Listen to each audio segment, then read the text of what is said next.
A little bit of a fair lead in. Where is it? There it is.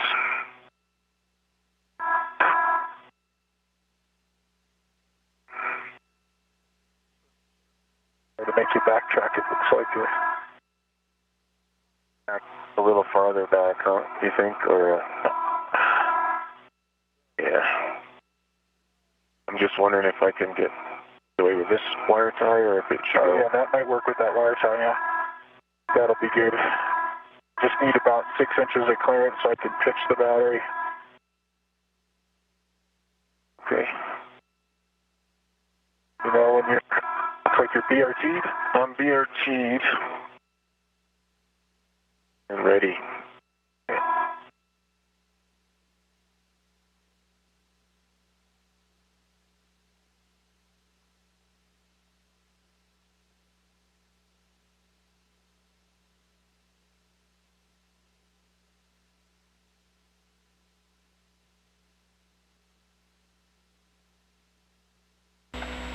NASA astronauts Chris Cassidy and Bob Behnken are continuing to work together to remove Battery 6. Following its removal, they'll work together to place it into slot E, which will be its new permanent home.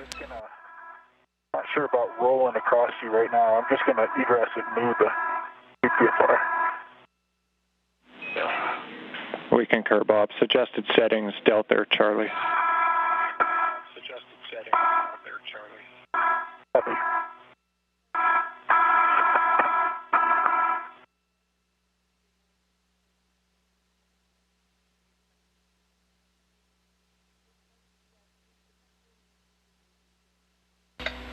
And Battery 6 has been removed. The crew will now work together to move the battery over to the adapter plate and place it into its new home in slot E.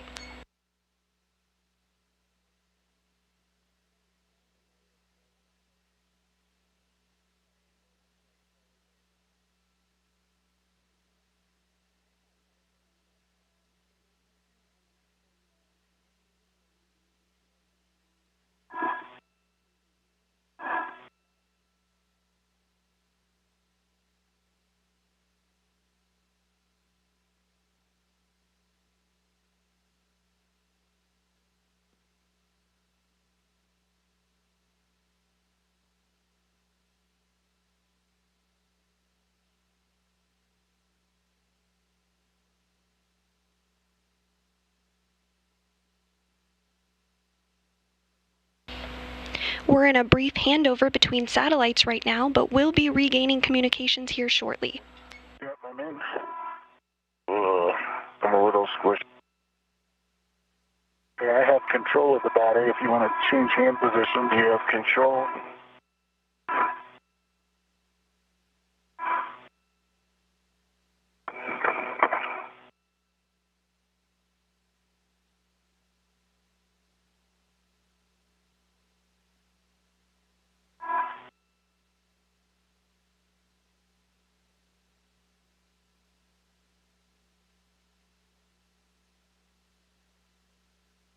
You're good on this side with the cable.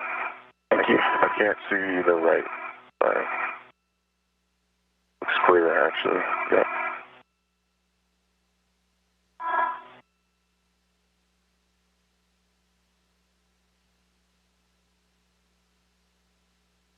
I think that's soft dock. Behnken has just soft-docked Battery 6 on the adapter plate in slot E. This required tightening 2 bolts to secure the battery. Following this soft dock, Behnken will now complete installation of Battery 6 on the adapter plate in slot E by using the pistol grip tool, or PGT, to fully secure the battery into the slot. On H2, the tape line is flush. Copy that, Bob. Turning to torque 16 to 17 turns.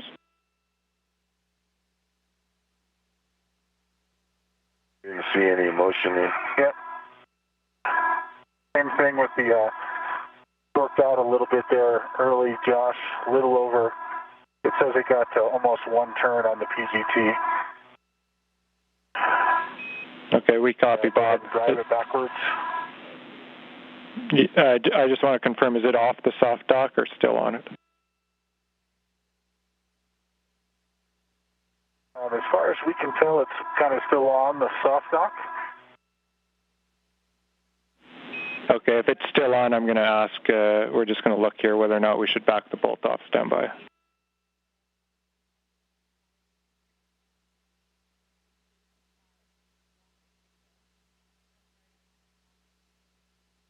Seems like it doesn't hurt anything to back it off a turn. Yeah. Lock out this red. Yes.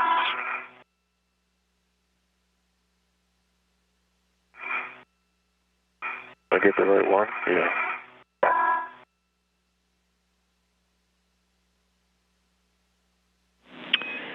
And so, Bob, we're back with you actually in the crib sheet. We just want to verify that the battery is in soft dock. It sounds like it is. Check your alignment, make sure the side loads are gone, and then we will reattempt to drive on the H2 at your current settings.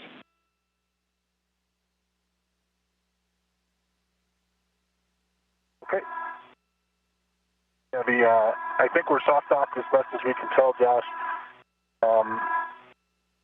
And we'll reattempt it at these settings. Good words.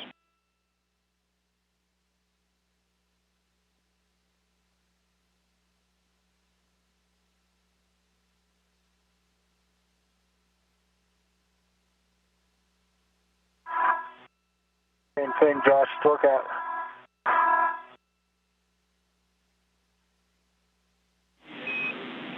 Copy, Bob.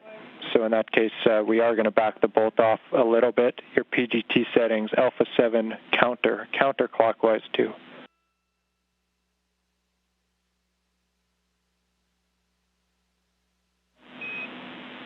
So with the counterclockwise, Bob, we'll take Alpha out 7, that turn. Counterclockwise 2. Affirmative, backing off one turn.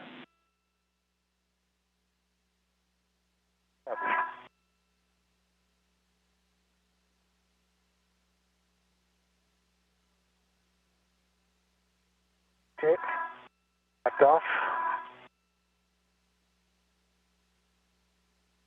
So if I could hand you the PGT, I could kind of pull it out and reinsert it.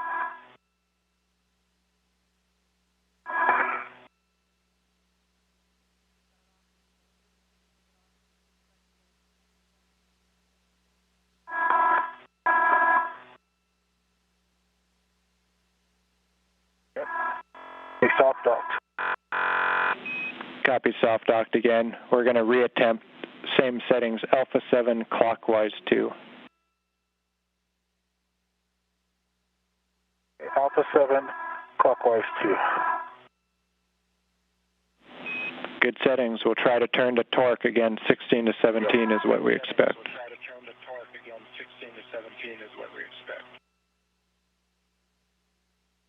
Like it's driving in this time.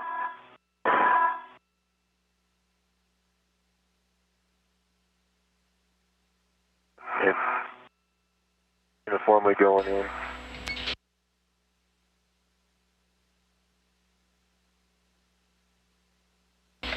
Behnken and Cassidy are continuing to work to install battery 6.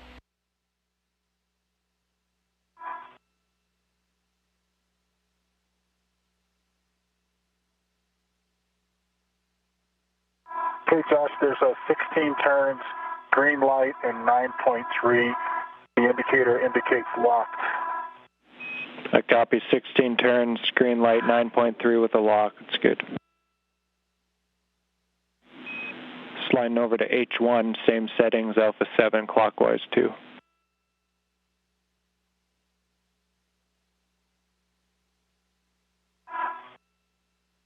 Here we go.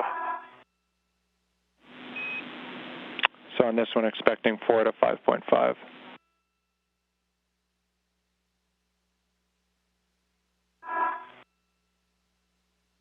Okay, 5 1/4 turns, green light, 9.1. 5 1/4, green light, 9.1, confirm status.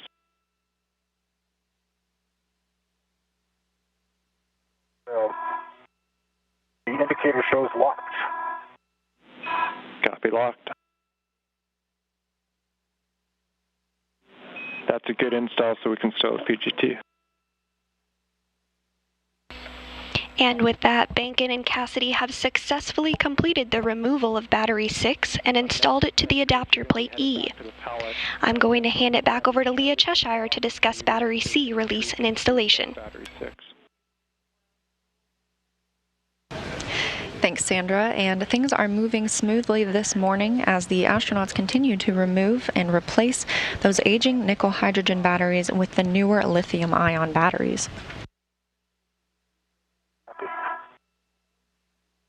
We're coming up on 4 hours into today's spacewalk, as the International Space Station is flying 260 statute miles over Pakistan.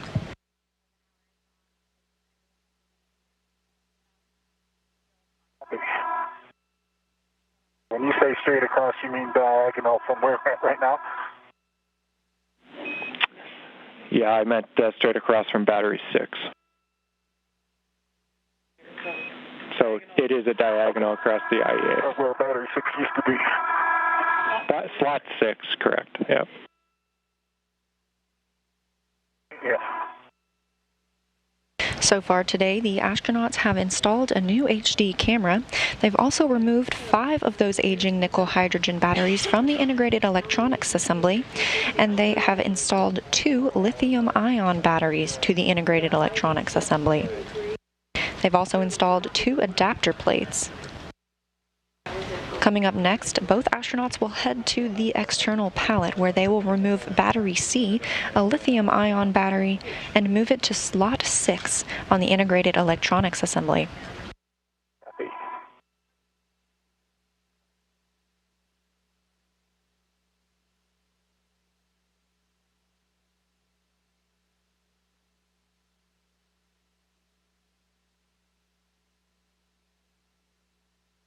All right, I'm making my way to the pallet. Hey, firm, Chris. I'll stand by and wait for you to clear.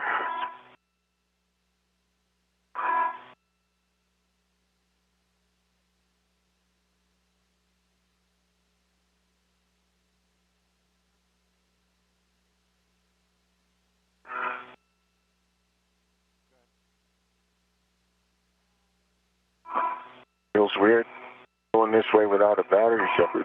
Yeah.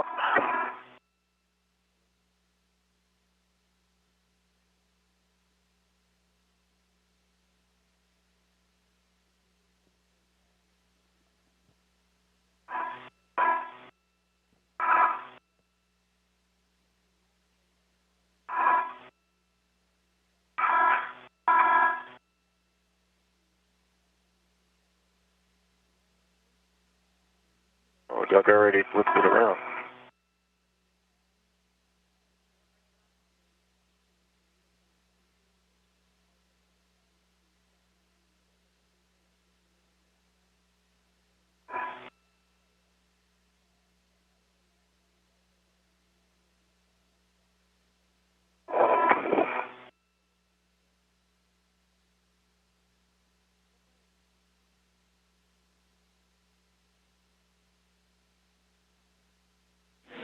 And Chris, we see you in, and I believe you already confirmed that serial number 29.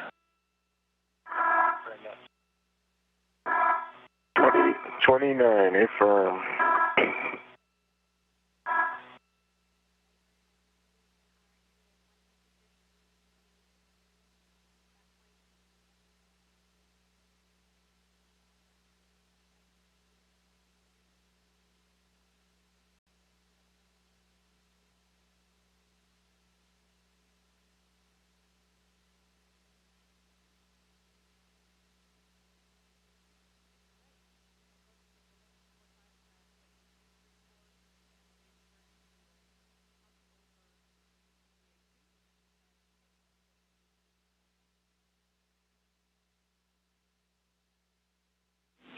And Chris, I can't quite see it, but you should have, oh, there it is, right to the H1. H2, keep it on H2. H1? Yeah, I'll do H2 if you don't mind. We're good with that.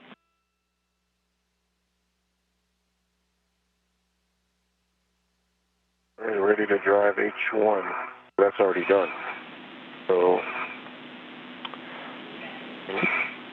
Yeah, we're with you. You're going straight to H2, Alpha 7, counterclockwise 2.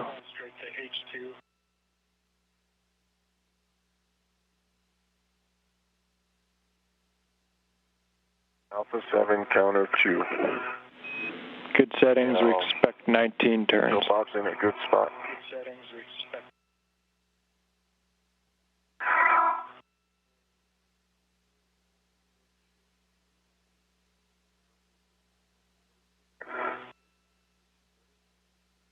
Okay, I've got the scoops installed.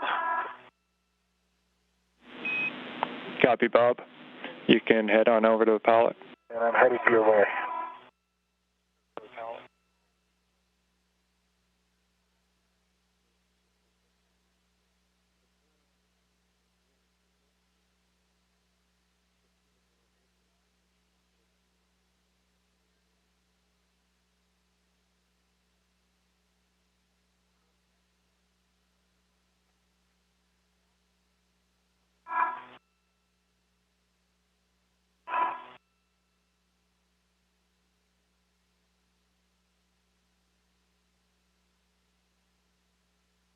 Josh,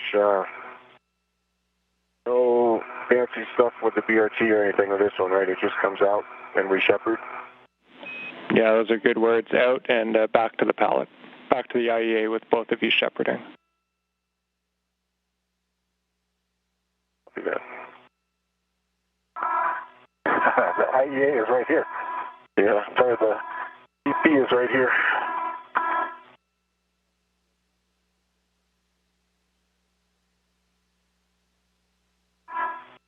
This is the darkest it's been. I noticed that too.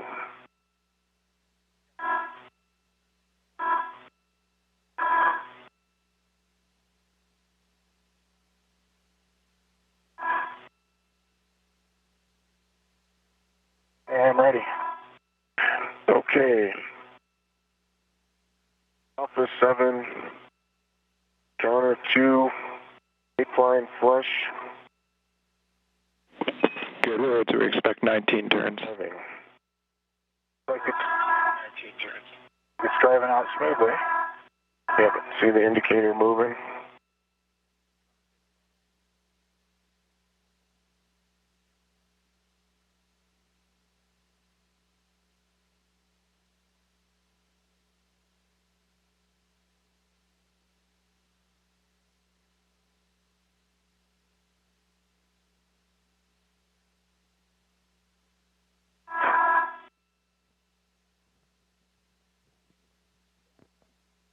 There's 19.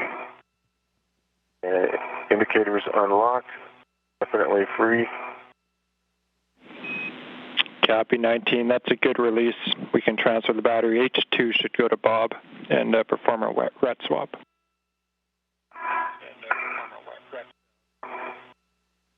We're going to flip that. It'll be H1, but it's uphill.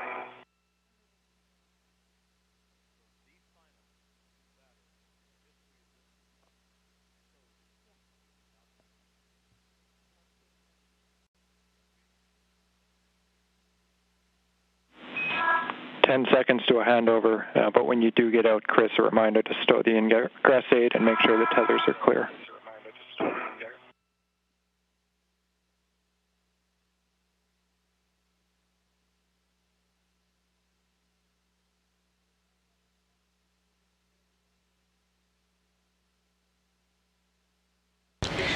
And battery C, the lithium-ion battery on the external pallet, the final lithium-ion battery to complete these power upgrades has been removed. Bob Behnken and Chris Cassidy will now inchworm or shepherd the battery to its final home on the integrated electronics assembly. Yeah, tell me about it.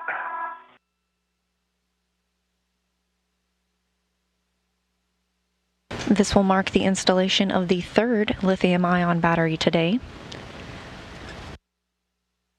So far, we've also seen 5 nickel-hydrogen batteries removed and 2 adapter plates installed.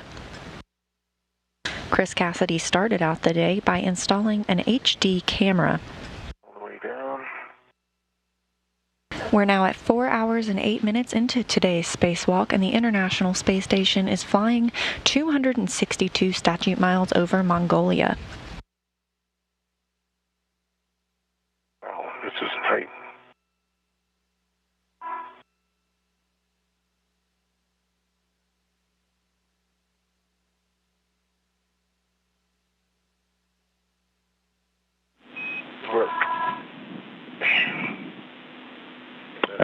And we're back with you, showing you shepherding the battery back towards the IEA. There's no need here, Chris, to give the SSRMS a go to maneuver. Pallet's going to stay for now right where it is. I have control of the battery. Copy. Copy, Josh.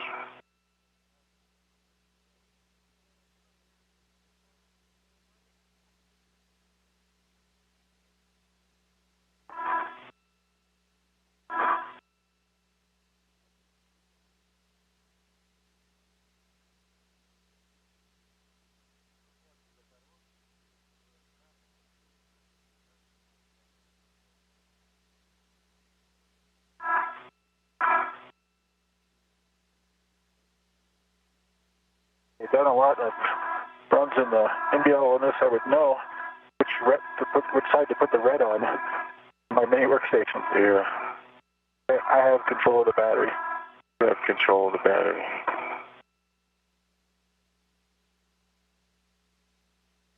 Once this lithium-ion battery is installed on the integrated electronics assembly, the astronauts will be done with their scheduled tasks for today. However, they are quite ahead of their timeline, and so the decision has been made to aim to proceed by removing the final nickel-hydrogen battery powering the space station, Battery 5, and placing it on the external pallet.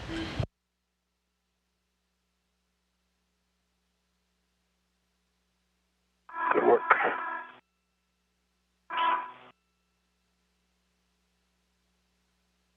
Stable again.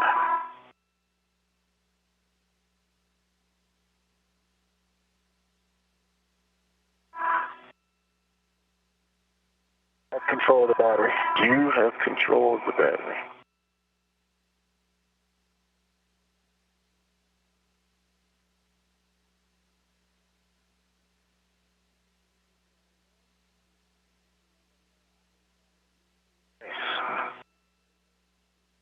Good. I have control of the battery. You have control of the battery.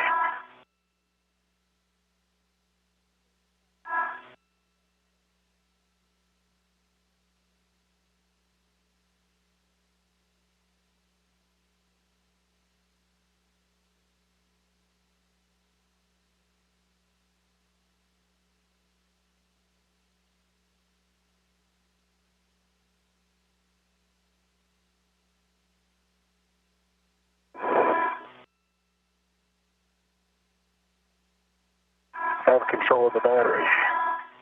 Maybe I go towards the top. This one? I think you should go towards the top. Concur.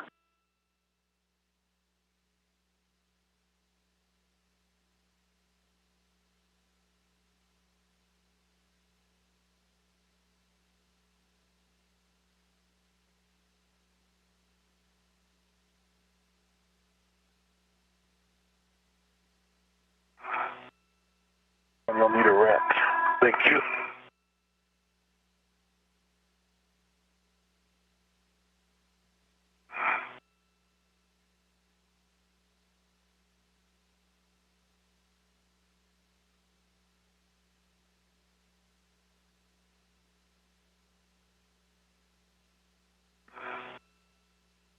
I have control. You have control. And the rep.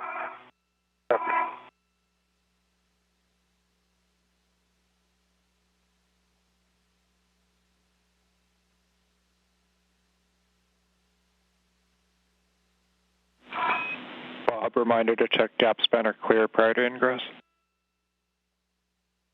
Hey.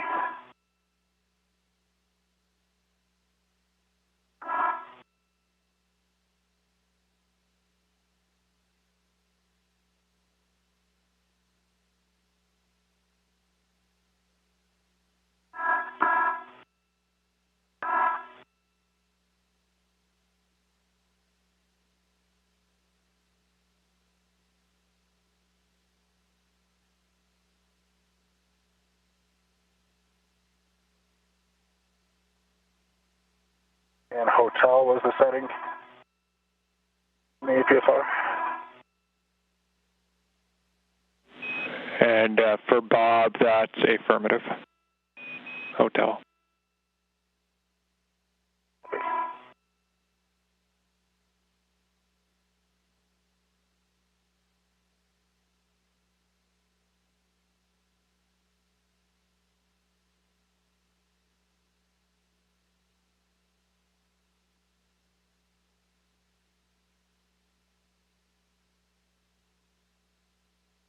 Or far enough away from your head? I think so, yeah. I think there's plenty of room. As long as I don't overextend.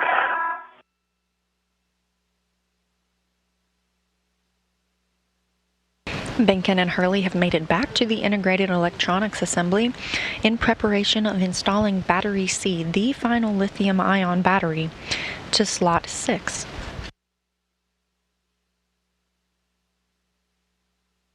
This view from Behnken's helmet camera. He is Spacewalker 1 today on his 9th spacewalk as he ingresses or enters the APFR, the Articulating Portable Foot Restraint, giving him a solid place to put his feet as he works with his hands to install this battery. Look good. Can you just hold it there and I'll dial myself a little bit?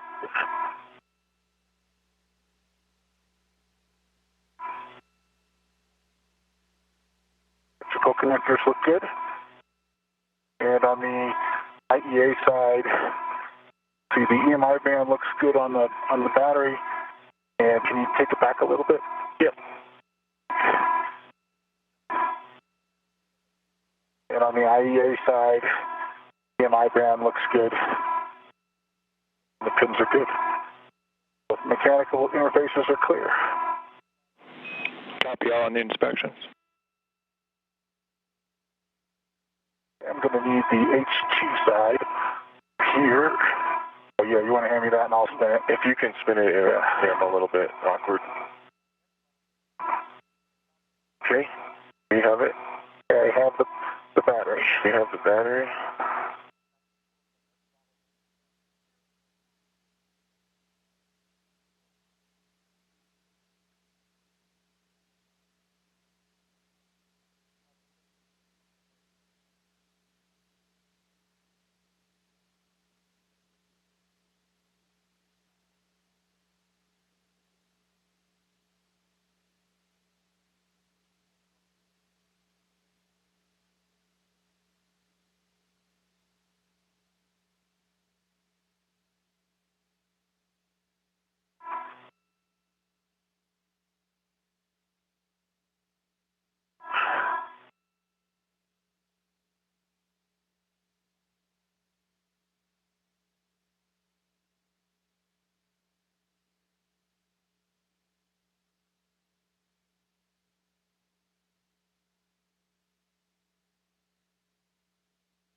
That looks pretty good. I'm going to roll the boot plate one quick. Yeah. And you'll have to probably do H1 after that. That's no problem. We copy.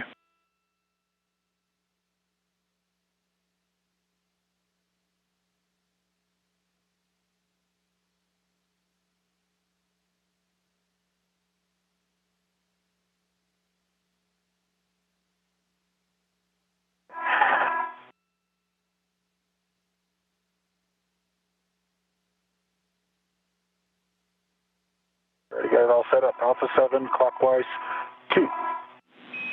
Those are good settings. Confirm tape line flush to the H2 scoop. We're going to torque 16 to 17. The tape line is flush.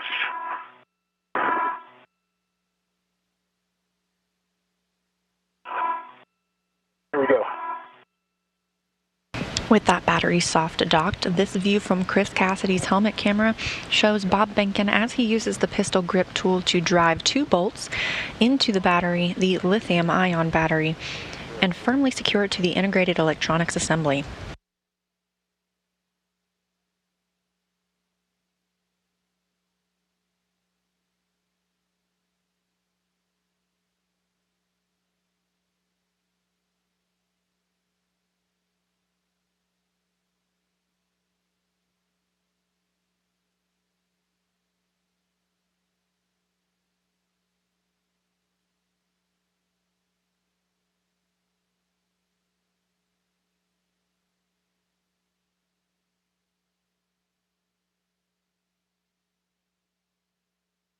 Okay, 17 turns, green light, 9.1 on the torque. Copy, 17 green, 9.1 status.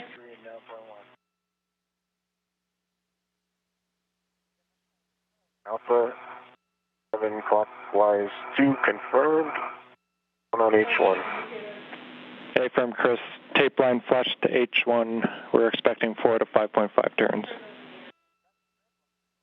Line flush, copy. And my next is to move the APFR, is that right, Josh? And that is correct for Bob. It's going to whip 17, 1 over. 5.4 turns, 9.2 torque, green light. I copy 5492 green light, and Chris, I'll have you check both status indicators. H1 is locked. H2 is locked. Copy, thanks. Good install.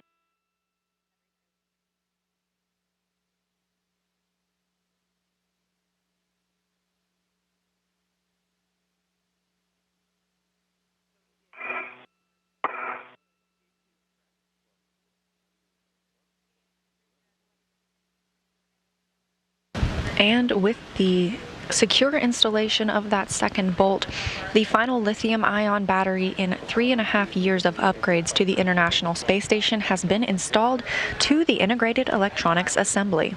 Gauntlet in place. Right glove, pristine, left glove, a little bit more outer layer RGV peeling back in the same area in the palm. Copy that, Chris. And Bob will get your checks after the APFR install. Copy. All right, Josh, anything with these scoops or? And Chris, let's just hold on to the scoops for now, but the PGT with the hex driver, we can move that to battery Charlie in slot 6. PGT hex driver, battery Charlie, slot 6. Just temp stow using the adjustable that's on the PGT, so it's positioned near that side of the IEA.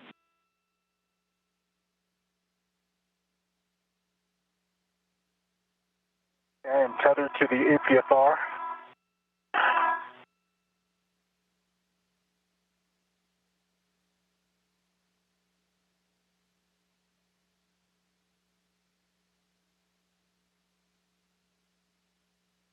And going to whip 17. Good words, Bob. 4 hours and 22 minutes into today's spacewalk, our spacewalkers switched their spacesuits onto internal battery power at 6:10 a.m. Central Time this morning, 7:10 a.m. Eastern. They have completed all of their scheduled tasks for today's spacewalk, and they're moving into the final battery swap for the entire power upgrades on the International Space Station. This will be the removal of Battery 5, a nickel-hydrogen battery, from the Integrated Electronics Assembly, and they will move it to the external pallet in slot Y. APFR install, black on black, good twist test, and a good pull test. And the knob is popped out. I think we need Quebec, and Foxtrot 12, which is set. All good words, Bob. We copy the checks, copy the settings. Those are the correct ones. Thank you. And then, guys, maybe it's a good time for a big picture update. So we are an hour 20 up on timeline, 120 up on timeline, leaning strongly towards the final battery adapter plate swap, which will complete this channel. Of course, give you a chance to weigh in on that if you have any different perspectives there. But in short, we think we can get it done and be in the door with margin ahead of 6:30.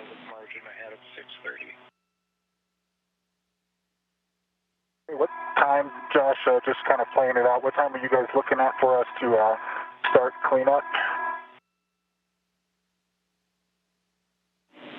So, Bob, I'll get you that number from the team, and we're at 4:24 on the clock right now for PET.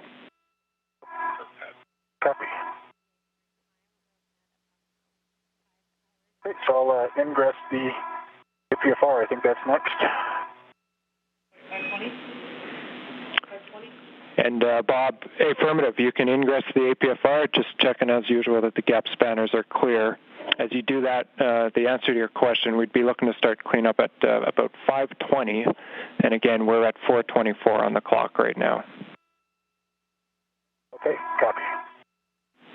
Just, of course, let us know if you have any concerns or inputs to that plan, but that's how we're leaning right now.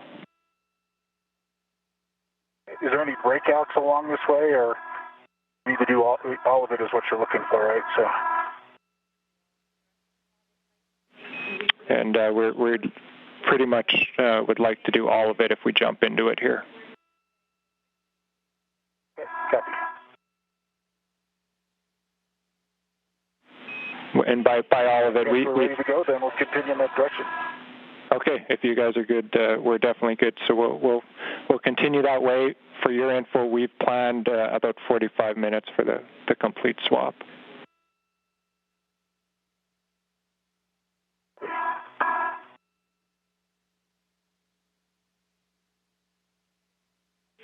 Okay, so we're ready to jump into this plan.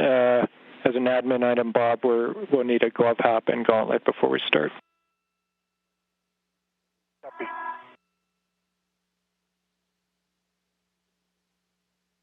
Josh, while he's doing that, I can release H1.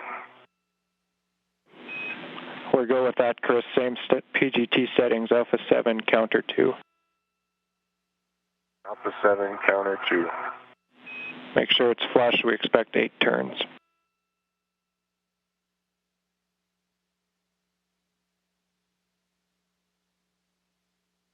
Hey, Josh, my gauntlets are up. My hap is still dry. And I have no additional areas of RTD to report, just the same areas. Next finger and left thumb, they continue to deteriorate. Right hand still looks good. Okay, copy, Bob. You get tethered? Yeah. Going on with the tether right now. Roger. H1 is released at 8 turns. The indicator is unlocked. And it was, 8 turns. I'm digging for my ret right now. Copy 8 turns, Chris. A-firm, we need to ret to it. And for whoever's easiest, we'll take the serial number. The serial number is 0095. Good serial number. By the plan, we have... Hey, Bob, you think... Sorry, Chris, we have Bob reading to H1. When it comes out, you can go left? You can go left with this? I think we can go left. I'll press, if you have a hand on a pass down? I pretty much have to go all the way down. Okay. But that's the same relative distance as... Yeah, I think I can pass it to you on the left side. Okay. And so I think, I'm just curious as to if that's going to be long enough to get there from here. Yeah, I'm not so sure about that. I think we need you to ret, and I think that's what he was saying too. Yeah. Okay. My ret's coming on. Okay.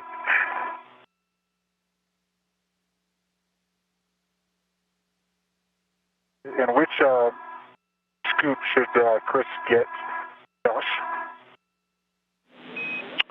So the question on the ret, Bob to H1, and then this question on the scoop, it's going to be handoff of H2 to Chris. Okay, with that, I think we're in a good config. We're ready. Bob is ready to H1. H1 is released. We're ready to drive on H2. Alpha 7, counter 2. Good settings. Confirm flush. We expect 19 turns. Tape line is flush.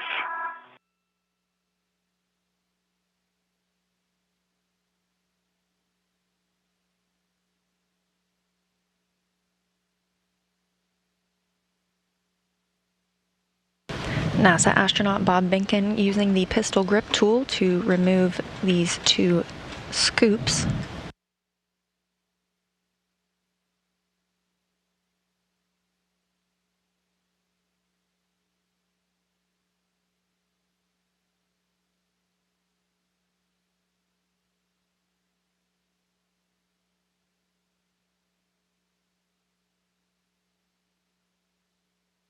There's 18 turns. The indicator indicates unlocked. Copy, 18 unlocked. Good release.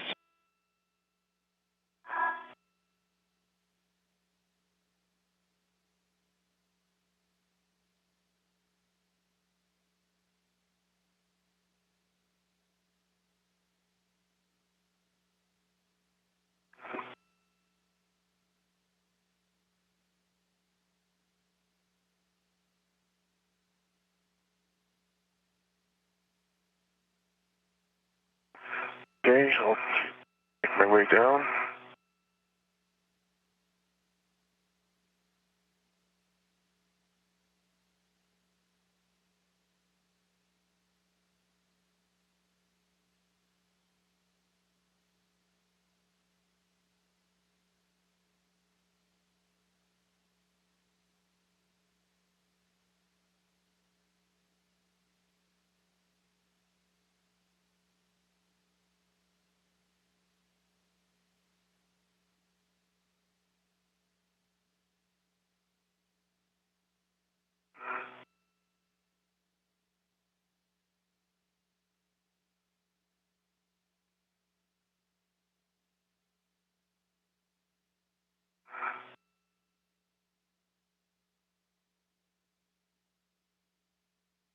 I need a lift.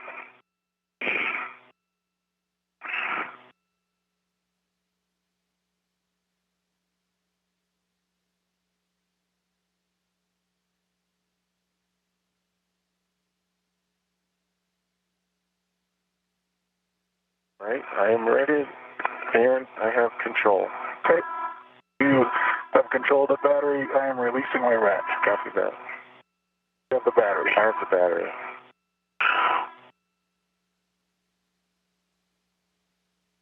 And the final nickel-hydrogen battery on the International Space Station's power channels has been removed from the integrated electronics assembly.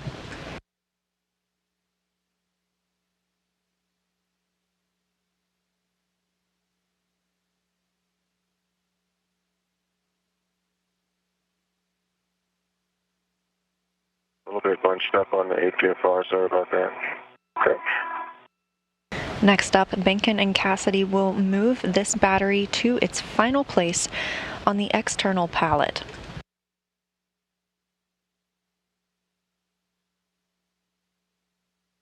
We're now 4 hours and 32 minutes into today's spacewalk, and this was actually a task scheduled for the spacewalk next week.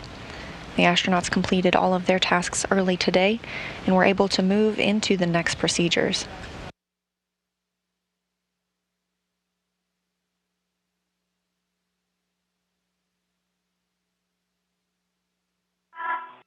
See here. I'm going to go ahead and just get stable, and then we'll do a little bit of inchworm here. Yeah.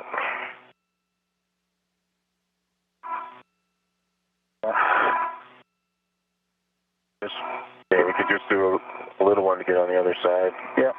I have control of the battery. You have control of the battery.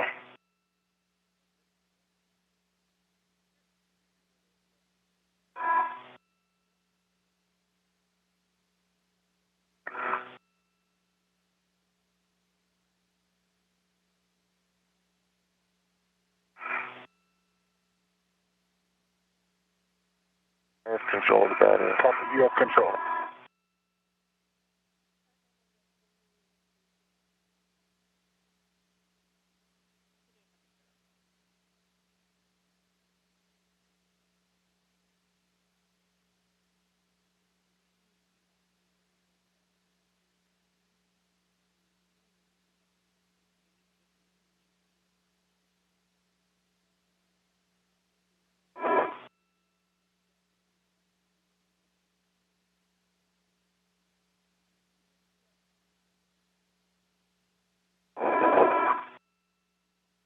I have control of the battery. You have control.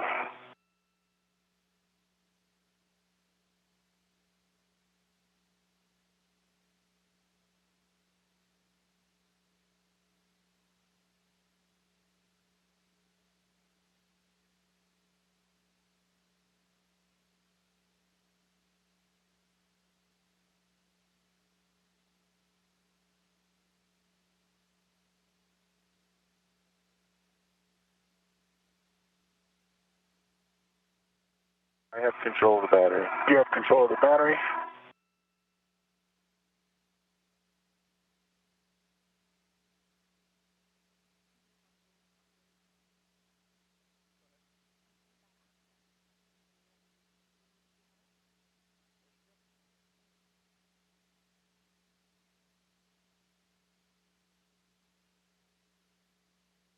As a reminder, if you are watching with us today and you have a Twitter account, feel free to send in your questions with the hashtag AskNASA, and we'll work to get some of those answered on air.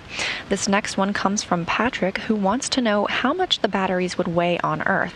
Good question, because of course, when in microgravity, the weight of these batteries are reduced to nearly nothing, but on Earth they do have a difference. The nickel hydrogen batteries weigh 364 pounds on Earth, while the new lithium-ion batteries being installed into the space station's power channels weigh 428 pounds on Earth.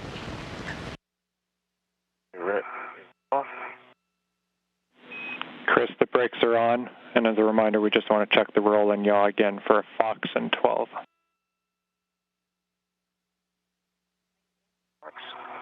In the opposite of 612, copy, that's confirmed.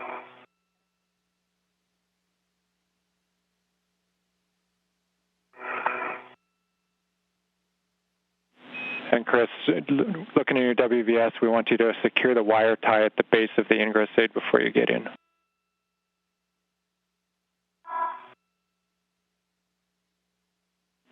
Yeah, that one.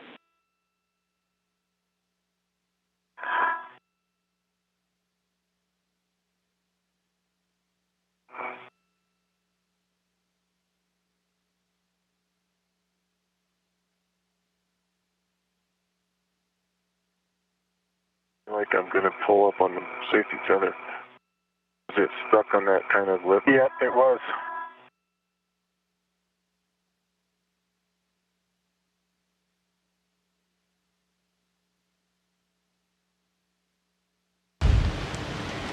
This view from Bob Behnken's helmet camera of astronaut Chris Cassidy as he works to get into position in that articulating portable foot restraint. You can see those solar arrays stretched out behind him, and even further beyond that, Earth, as the astronauts are now orbiting 260 statute miles over the Pacific Ocean. On the left. Okay. See your ingress aid is stowed. Getting that ready. Copy. So, Chris, you're going to want H2 on your BRT from that battery.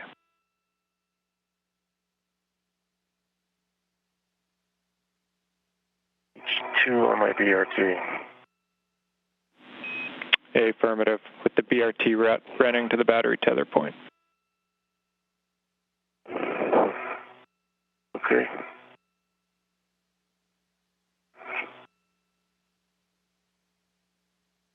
An interesting fact about those solar panels that you see, if you were to add together all of the solar panels on the space station, it would take up the total space of an entire acre. Since it is essentially an acre of solar panels in the sky, it means you can sometimes look up at dawn or dusk and see the spacecraft flying over your area. If you go to spotthestation.nasa.gov, you can check out when and where to look up.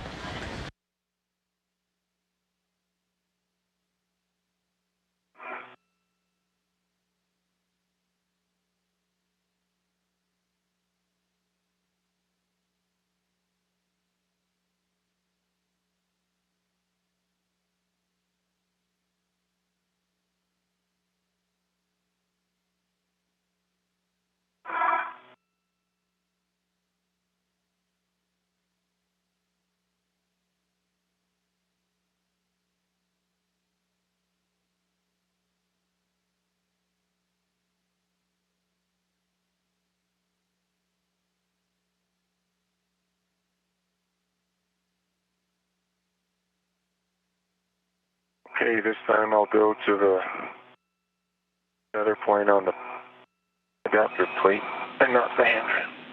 Thank you. Hey, firm heater mat tether point.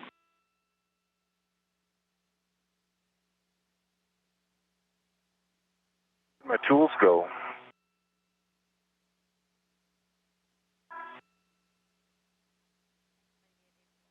That was part of the forward plan to move the ORU bag. We're in a little bit of a Kerfluffle here. kerfluffle. I think with this BRT situation, Bob, maybe it's better. Yeah, I'm going to have to go get it. You go get it. And we're good with that. We concur it's the best plan for Bob.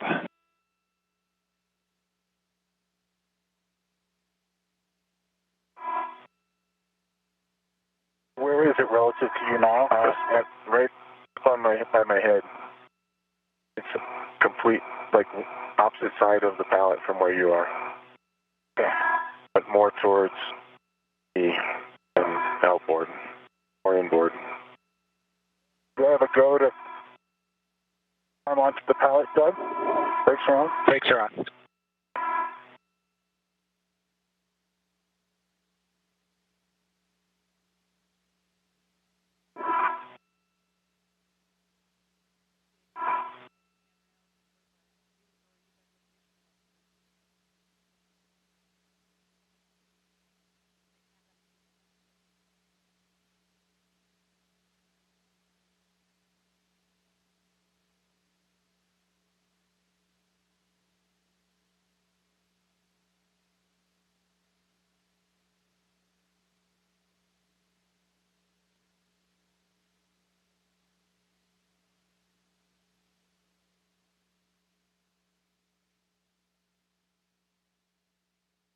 I've arrived at the bag.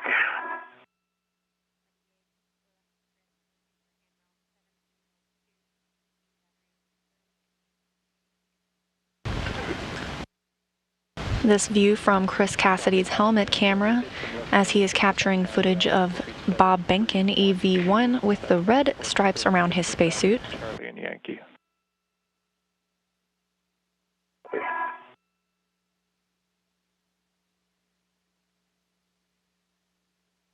Behnken is retrieving some of the tools necessary to install this final battery to the external pallet.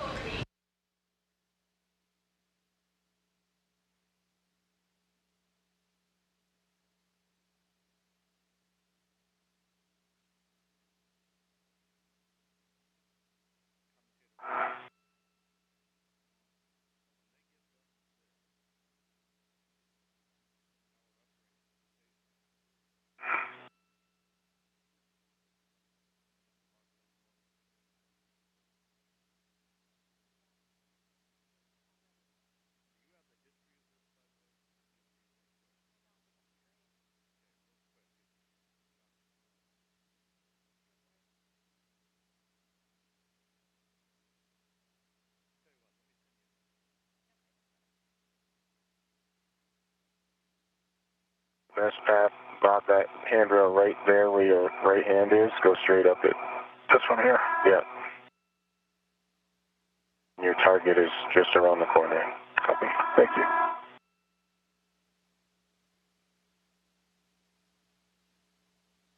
This is one they suggested.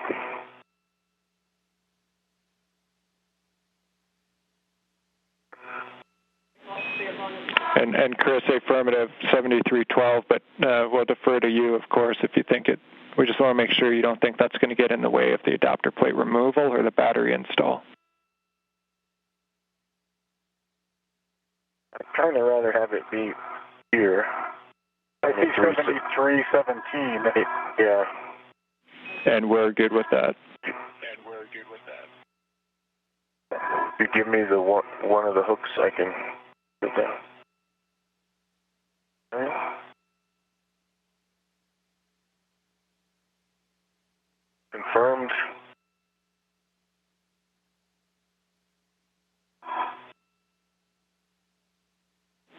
Thirty seconds to hand over. I'm 7319. All right. Good. That'll do. Hey, do I need to get it open? You got it? All right. If you can reach that outside.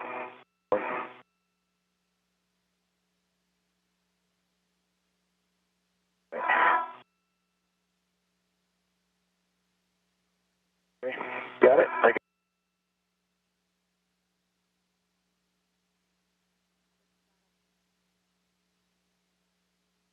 A quick satellite handover as the tools needed for this final battery install are in place.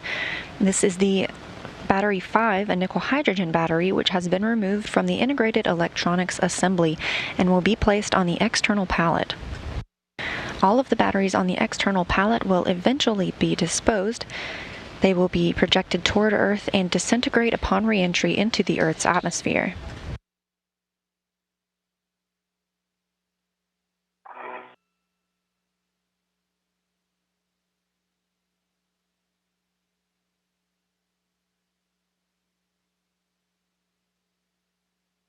We're now 4 hours and 45 minutes into today's spacewalk, and we've seen the removal of all 6 nickel hydrogen batteries. The pallet, Chris will be proceeding with braking torque. I'm off the pallet. Off the pallet. I am tethered. Copy. H1. Line visible. All good words will brake to a max 1 turn. To the turn, here comes H2. Copy. Just to confirm, you're tethered to the hand, not to the to the black face. Good. And you got the handrail part. Perfect. We see it looks good. That's Chris Cassidy in the center of your screen working to install that battery on the external pallet. You will see that external pallet is in the grip of the Canadarm2. Today the Canadarm2 was controlled by Doug Hurley, an astronaut also aboard the International Space Station.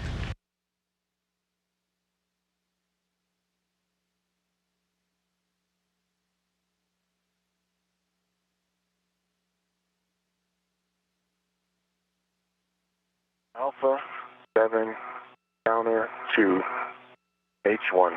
Here we go. Affirmative. Check flush, and we expect 8 turns. Is flush.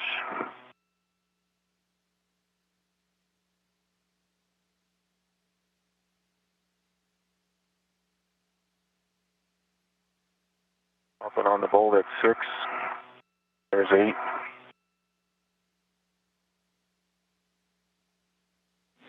Copy 8. Same settings for H2. We expect 19.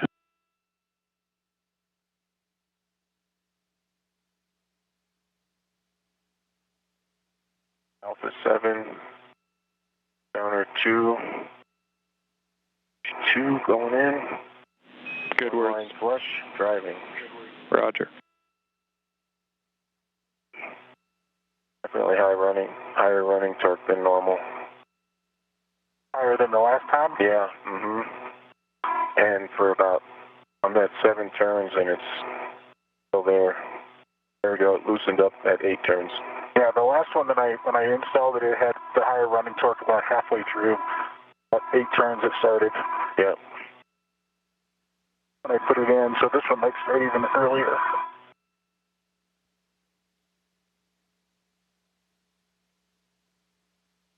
There's 19. Definitely out. Copy 19. And still the PGT reminder to turn it off. Get it off in a second. Go on. Keep me honest on that, Josh, please. Wilco.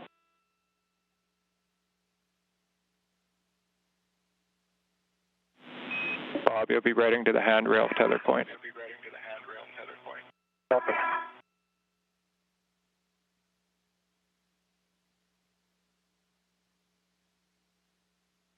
In a tight spot.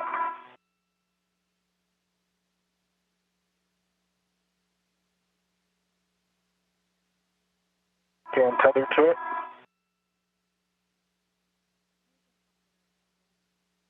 Okay, I'm released. I've got the adapter plate. You've got the adapter plate. Copy. So Bob, we have you headed back to the IEA. Chris will finish up with the PGT still off.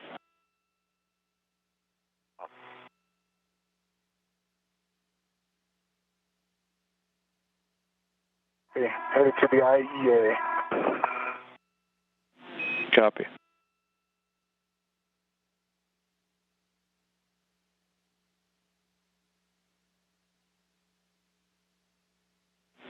Chris, you'll be wanting H2 in your left hand for the soft dock. H2 going left.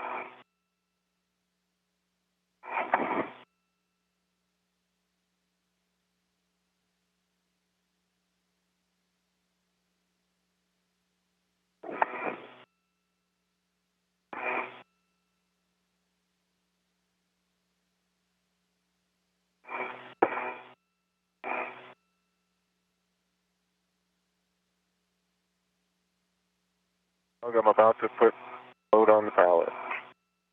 You're clear, brakes are on. Copy.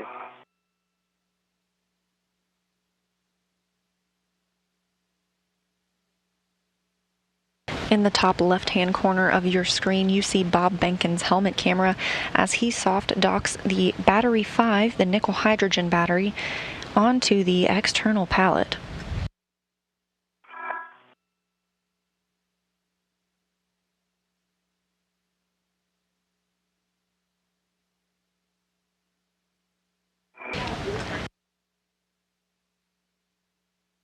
This marks the final nickel hydrogen battery removal on the space station in 3.5 years of upgrades. Bob, we see you back. Reminder to check gap spanners clear and your reach to the tools.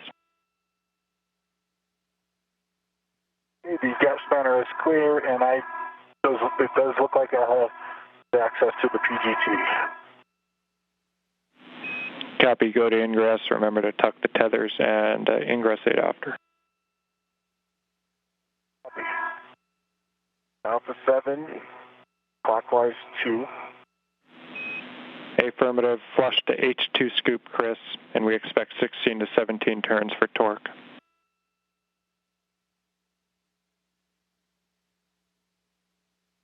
Okay, flush on the tape. Indicator moving. Behnken will tighten this one bolt to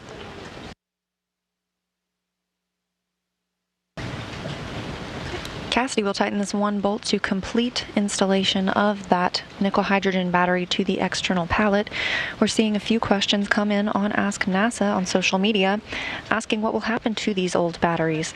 Some of them, as you see here on the external pallet, will eventually be disposed of by sending that external pallet back into Earth's atmosphere where it will burn up. 1 foot-pounds, green torque light, and the lock indicator is locked. 16, 9.1 green, and a lock, thanks. And that battery is fully installed. That'll do it, right?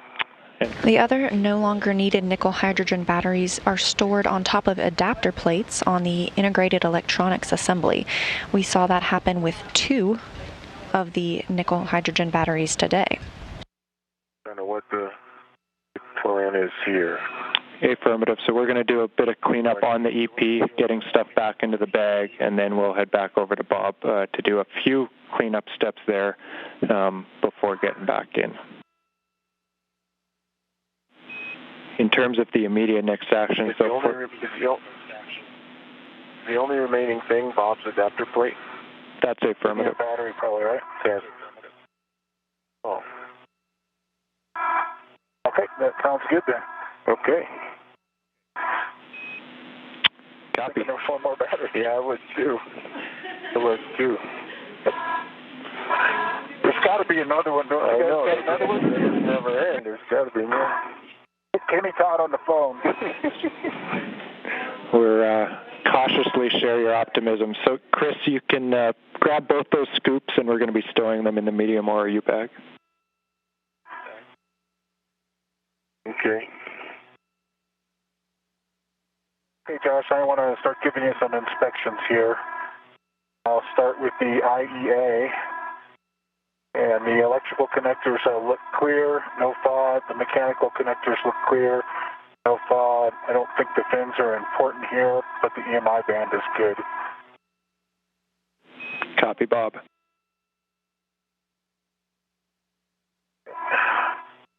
Get the adapter plate off my VRT and I'll give you some more.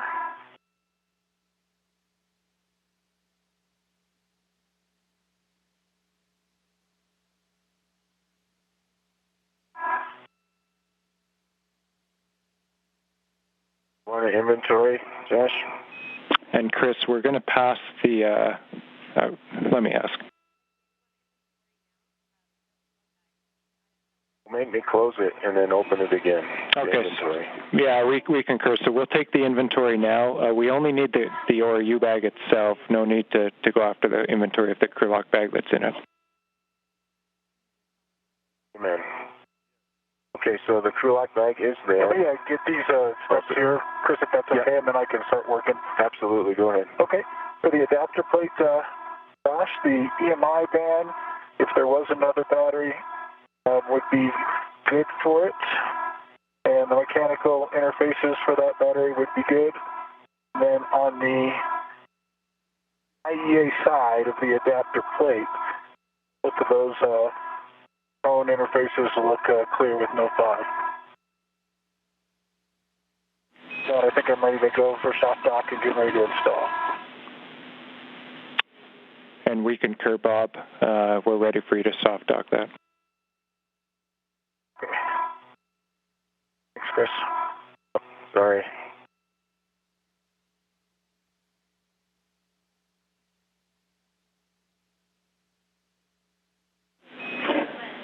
And Bob, it sounds like we're okay here to divide and conquer. So if you're good with getting going on the bolts, we'll just confirm the settings, Alpha 7 as always, and then we'll take the comm with Chris for the inventory. Okay, sounds good. I'll get you Alpha 7 as usual.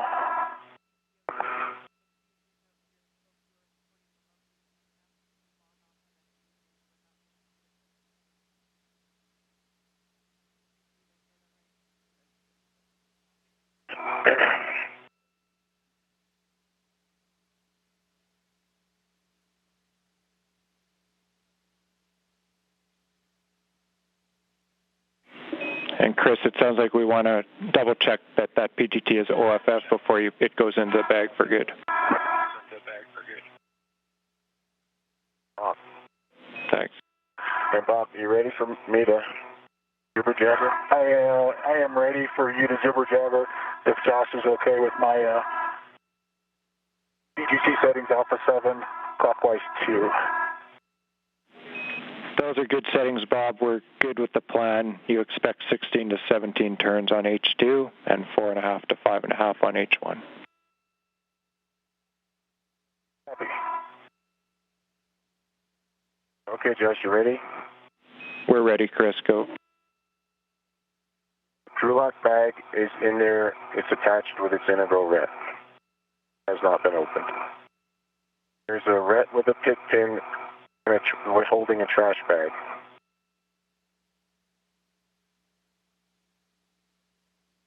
There's a RET, the pit pin that has the extra wobble socket. And I attached that hook to the adjustable that came off of the PGT, and that adjustable has 2 scoops on it. There is a camera lens cover with a RET. There is a RET to an adjustable with 2 caps. There is number 8 PGT, 2 RETs in series, power switch in off, and a 7/16 9-inch long hex. 2 RETs in series with a ratchet wrench, a palm wheel, and a 7/16 9-inch long hex set. Outside of the bag, a small adjustable, and a large small adjustable. Inventory complete. It's a good inventory, Chris. We can do it up.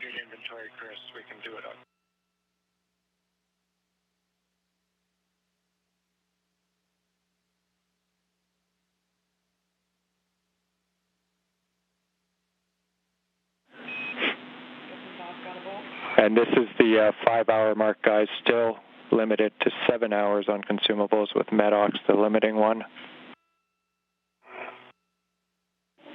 So we're doing well on the plan that we briefed. Copy 5 hours, and would you copy green light 16.5? I copy it. 9.2 on the torque for H2. Okay. I copy, Bob. H1. I copy, Bob.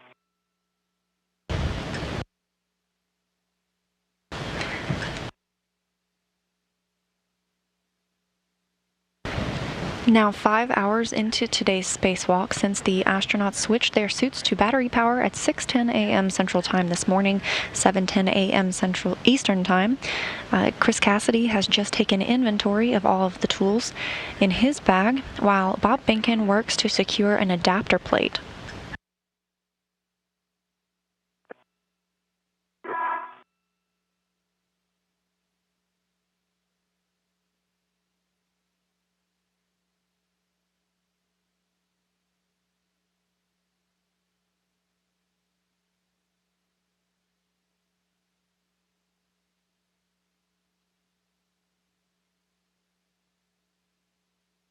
As a recap, today we saw 6 nickel hydrogen batteries removed from the integrated electronics assembly. And copy 4 3/4, green light 9.1.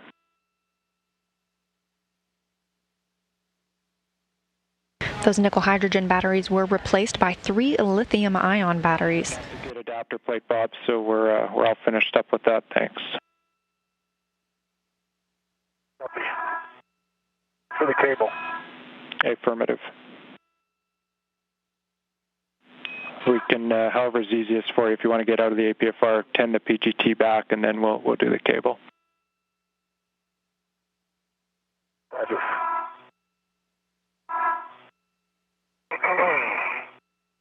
What are you up to, Chris? Just have the outer lid closed.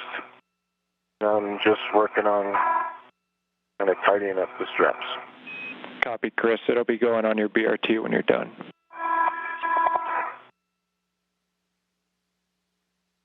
Okay.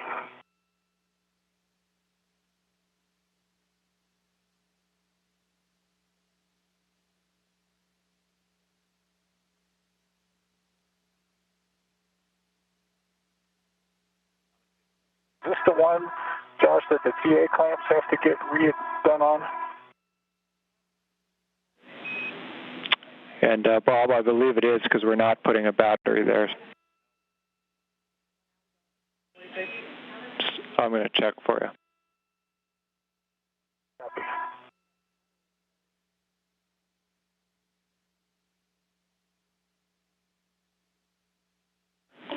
And you're correct, Bob. We require them done up on this one. Copy.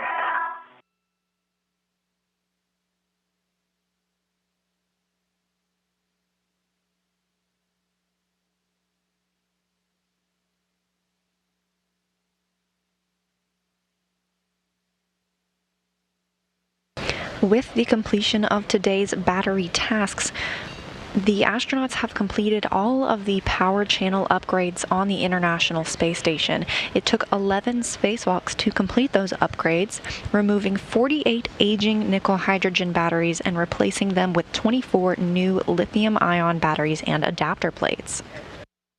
The first batch of those batteries were launched on JAXA's HTV-6 vehicle in December 2016, and the first spacewalk to install them was on the S4 truss in January 2017, when astronauts Shane Kimbrough and Peggy Whitson conducted the first battery swap spacewalk.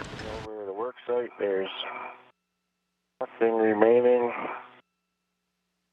I'm going to get out and head over to Bob.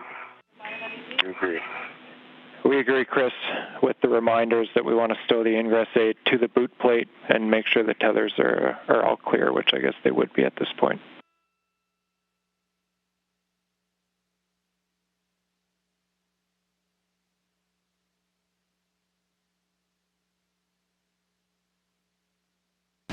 After completion of battery swaps on the S4 truss, the P4 truss was next, and the batteries delivered on HTV-7 in September 2018 were installed beginning in 2019.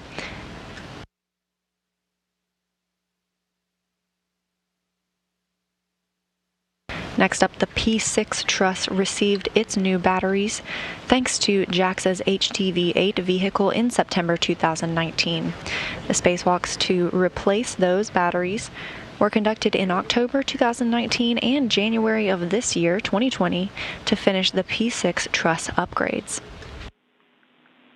Chris, next you'll be making sure you are 5 feet clear, and when you're 5 feet clear with tethers verified clear, you can give the go to SSRMS for the backoff. Okay, copy. Finally, the last set of new batteries for the S6 truss, where our astronauts have been working today, were launched on JAXA's HTV-9 in May of this year, and they were installed in June and July by Chris Cassidy and Bob Behnken.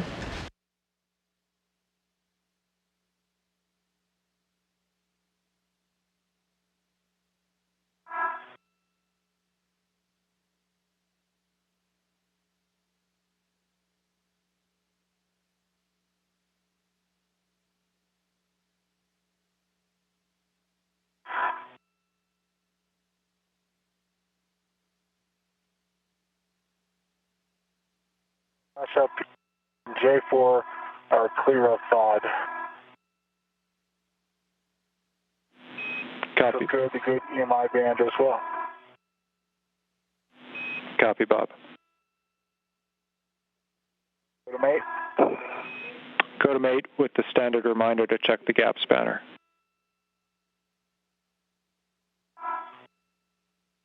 The gap spanner is not in conflict with the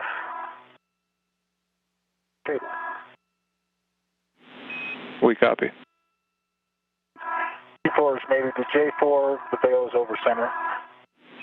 Copy that. Okay, Doug. I'm clear. The ingress aid is all the way against the boot plate. There are no tethers in your way. You have a go. Drive to your back away position. Copy, Chris.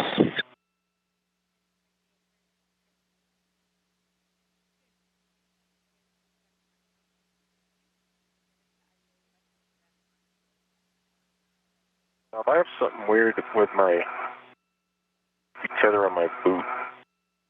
Okay. Can you look at Yeah, it? it's just all the way around your leg. Yeah.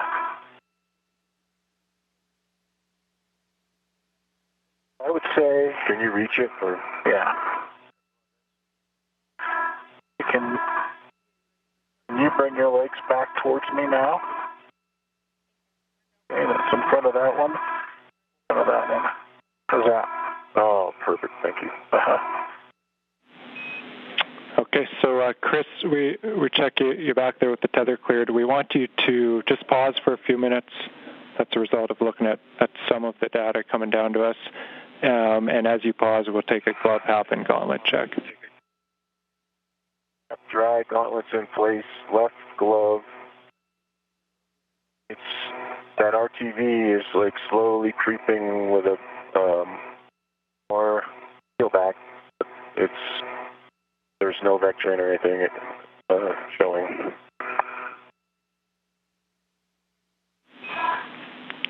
Copy, Chris.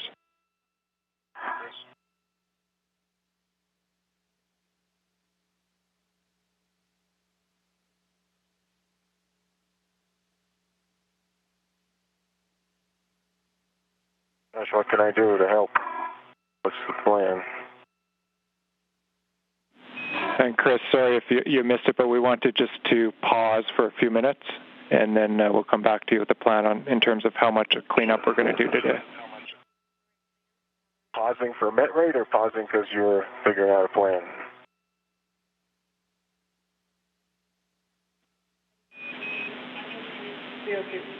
And Chris, the reason for the pause is a slight rise in your CO2 indication. The cap is on J4. Copy, Bob. And what's my next? just want to make sure the TA clamps are all done up. You might have done that when we were talking about it previously, but just confirm.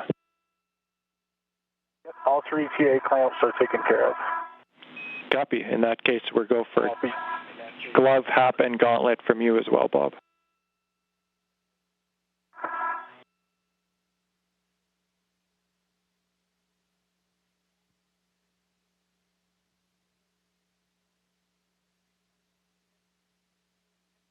Josh, is there a place I can go to rest that I can do something, like a gap scanner? Or...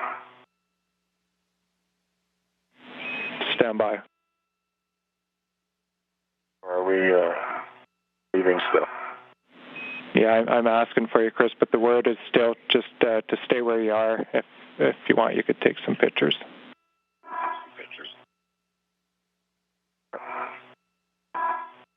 Are you clear on what we're doing, big picture right now? Are we working our way towards going in? I think we're working on our way towards going in, and I think they're managing year met rate for the CO2 elevation, and they're trying to decide how much cleanup to do. Yeah. And I think my next will be to start doing things with this crew lock bag. Copy that. After I report my gauntlets are both up, and that my half is still dry, and no additional areas of RTP peeling on my left hand, and the right hand looks good. Thanks for the checks, Bob, and we concur with all your other words. Yeah, we are going back in. The work is all complete.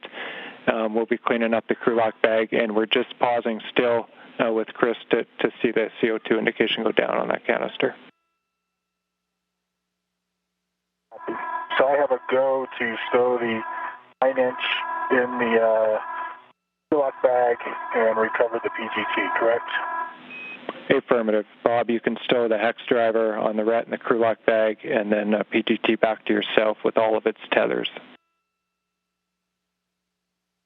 Okay. And then we'll talk about how much of an inventory of the crew lock bag we want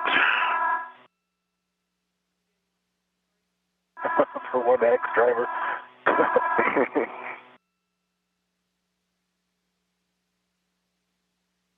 We're asking, Bob.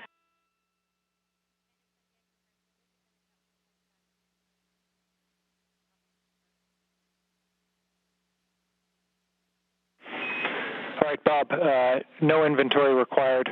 All we'll do is put the hex driver back in, and at that point, we're going to start making our way back in. Just for everyone's sake, we're at 512 on the PET. Copy. The hex driver is back into the crew lock bag. I had a good pull test on the pit pin. And I will, am I going to bring the crew lock bag with me, Josh, or not?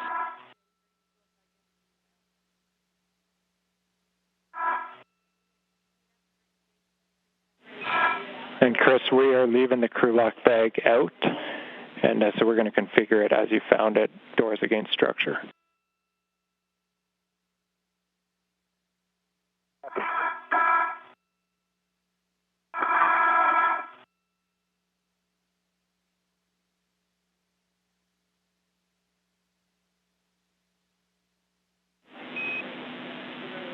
Right behind you, And here's, I'm picking up the pop off back.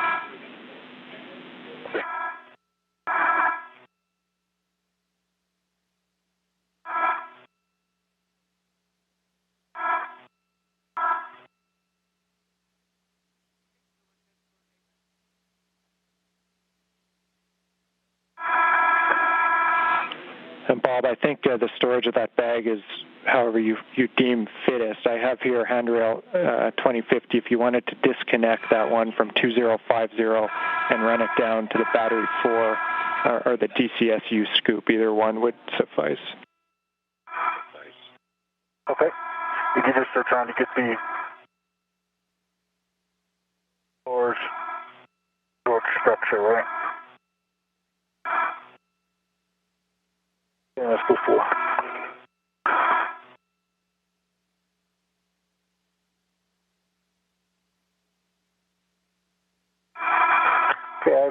selected the PGT. It's got a red series and an adjustable tether. It's a good tether config.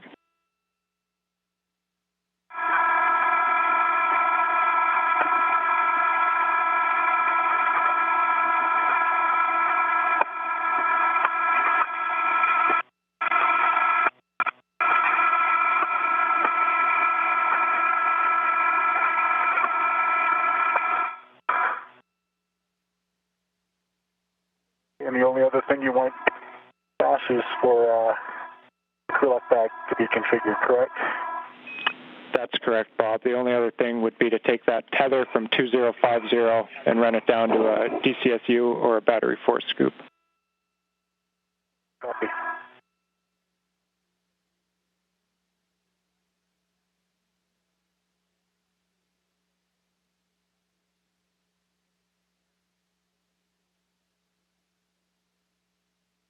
Yeah, we don't have any scoops on battery 4, so we'll just go to the tether point in the middle. We copy, Bob.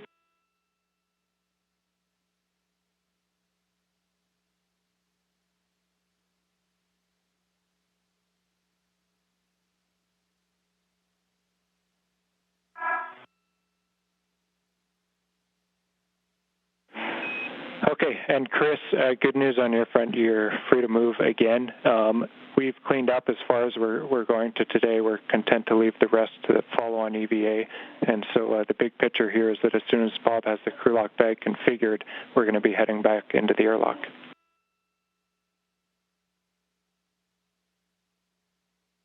Copy. Copy.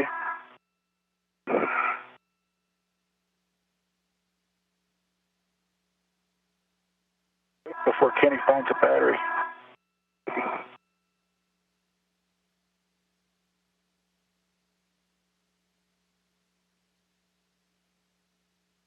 Obviously. Obviously.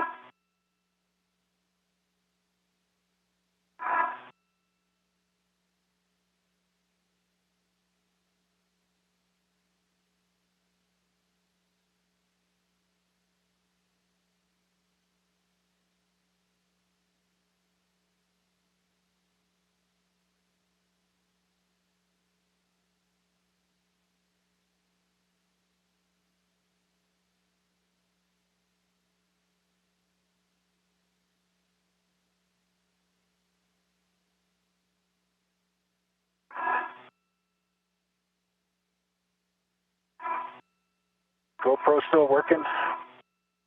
See. Probably do some footage on the closeout here.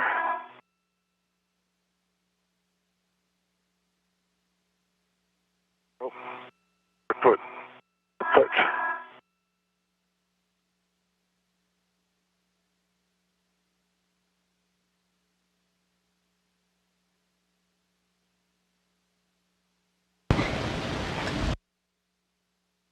Actually, I got a little bit out of the battery, and it turned itself off, but I turned it back on, and it's going to work for maybe a minute or something.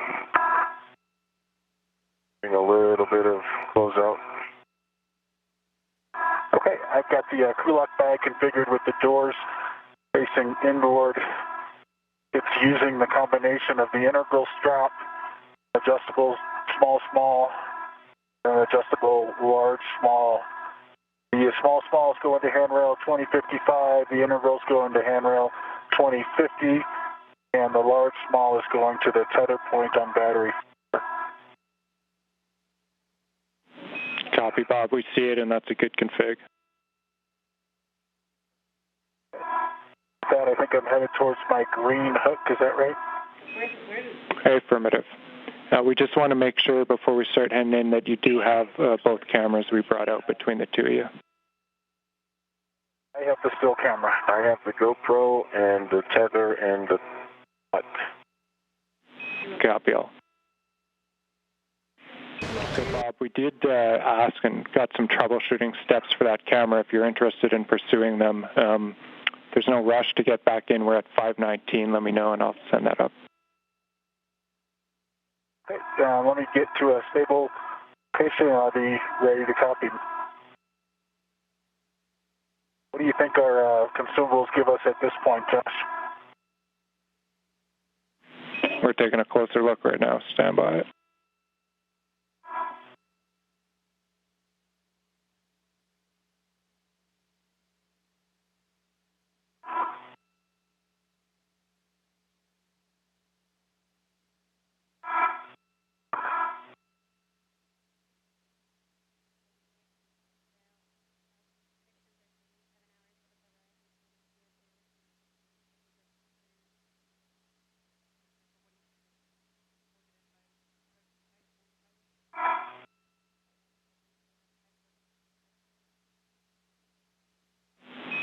And so, Bob, we're seeing consumables out to anywhere between 6:30 and 7.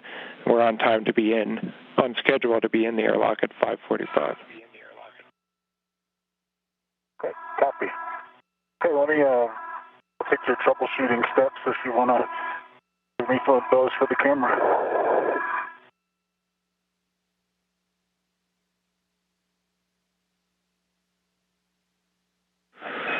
My green tether hook is on the red Occam reel. Sorry to interrupt. No problem. We checked green hookup. Thanks, Chris. And for Bob, I'm looking at a picture here from imaging. They're suggesting that if you look just past the button, there's a slide lock, and the thought is that slide lock could have been slid to the locked position. It would take your thumb movement to kind of just slide it back to the unlocked position before you can make the camera work.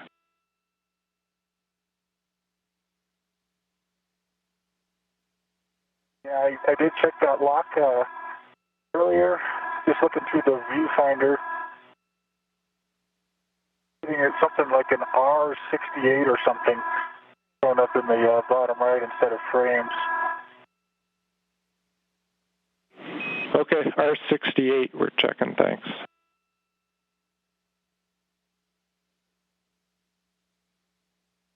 Okay, now it's starting to work again. Roger. R68 is not there anymore. Copy. Did you cycle the lock unlock, or did it just start working? Well, it was in the unlocked position. I got about 2 pictures out of it, and then it stopped again. R68.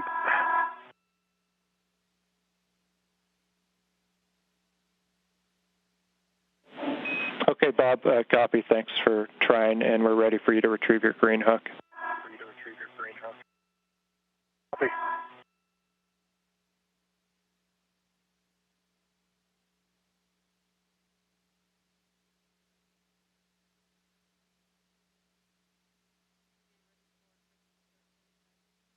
Sure. Ready for me to head towards the airlock?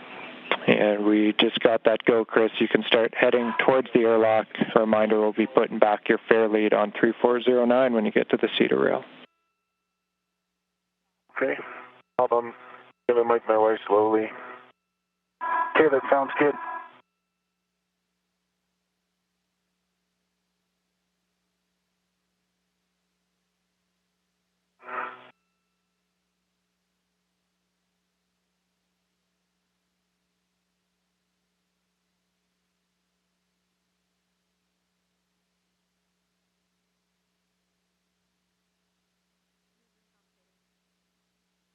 This is the H fixture. So close I could touch it. See you next week, H fixture. It's 5 hours and 23 minutes into today's spacewalk, where the astronauts completed the removal of 6 nickel hydrogen batteries and the installation of 3 lithium-ion batteries. Earlier we mentioned that this was the completion of those battery upgrades. However, there was a lost lithium-ion battery that shorted in April 2019, so there is still 1 more battery to be replaced. 23 of 24 new lithium-ion batteries have been installed, so there's just 1 more to go. That will be conducted on a future spacewalk. I wonder if the button underneath the blanket is partially depressed. It could be.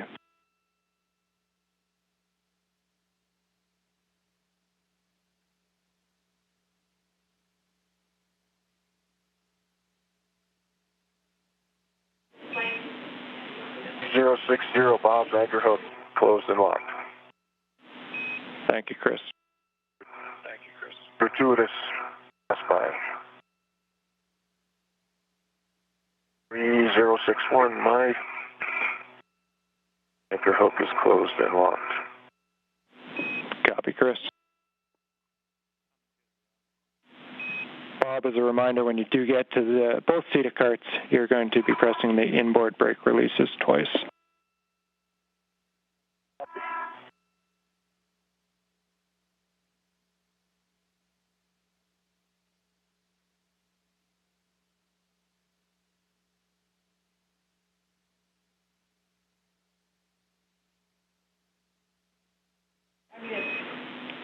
And Chris, just to let you know, we are still watching your CO2. There's no change to our plan right now. We're heading in. It has taken us, in terms of a limiting number, from 7 down to 630. So that's been the effect. Everyone here is content with the plan, bringing us straight back in.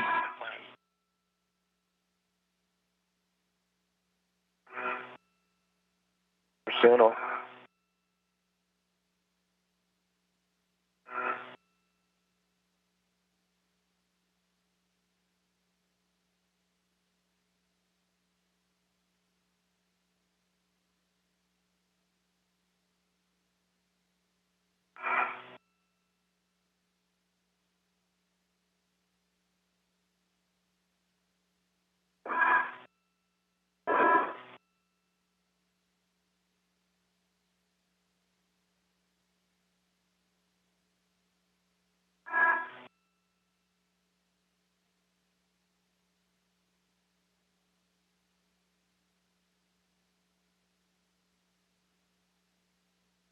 I'm past both CETA carts and on phase 1. Copy, Chris.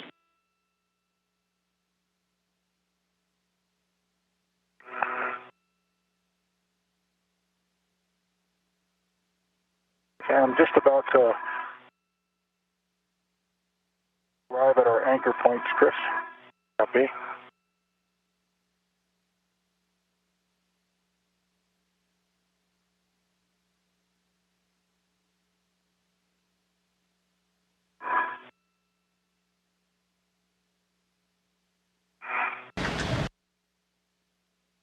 NASA astronauts Bob Behnken and Chris Cassidy, whose helmet camera you are looking at right now, the number 18 in the bottom, are now headed back in toward the International Space Station's Quest airlock, wrapping up both of their 9th spacewalks.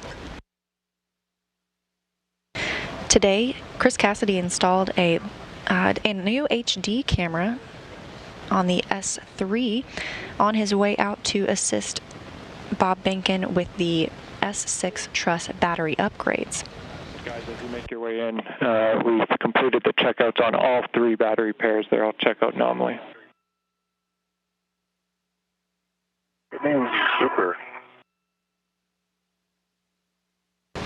During their battery replacement tasks today, the astronauts removed 6 aging nickel-hydrogen batteries and replaced those with the 3 new lithium-ion batteries to power the station. And as you just heard, all 3 of those batteries are checking out well.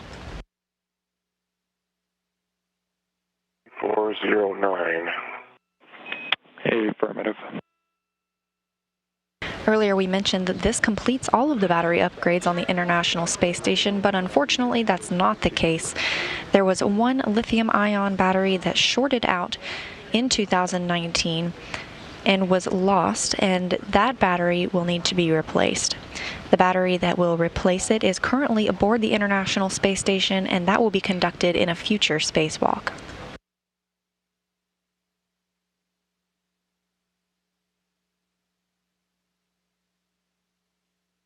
I'm at the outboard CETA cart. Copy, Bob.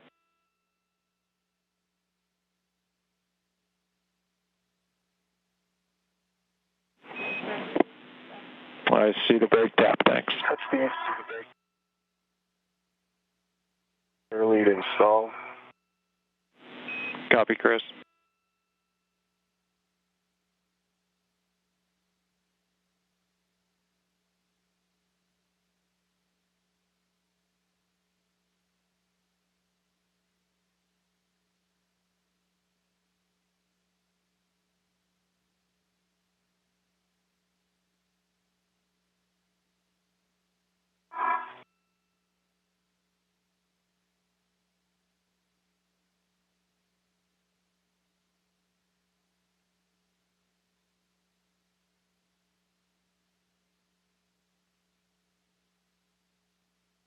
Got my weave on.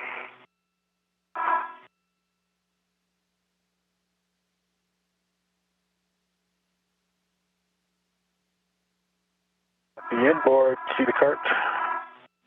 Copy, Bob. And Bob, I'm just arriving at the airlock. Copy that, Chris.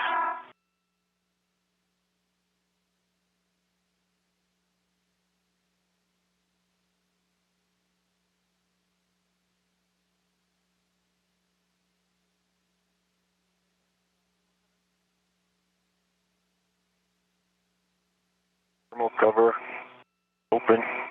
Copy, Chris.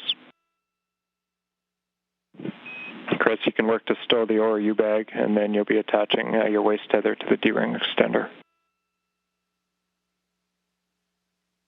Okay, copy all.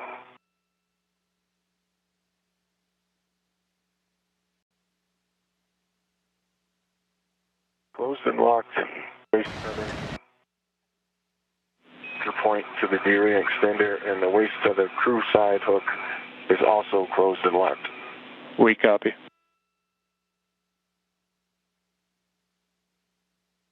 You can see NASA astronaut Chris Cassidy has made his way back to the Quest airlock. We are now 5 hours and 31 minutes into today's spacewalk.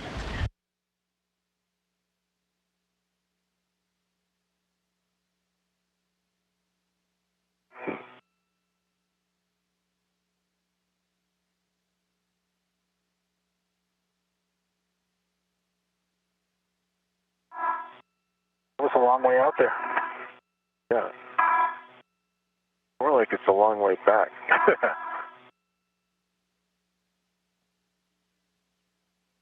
That was a short view of Bob Behnken's helmet camera. He was the lead spacewalker today, making his way back to the Quest airlock. Our coverage for today's spacewalk won't end until repressurization of the airlock begins. On my way to my early location. Copy, Bob. And just looking forward for you after you put that fair lead in. We're probably going to take you to the toolbox to grab the hammer before ingress. Copy.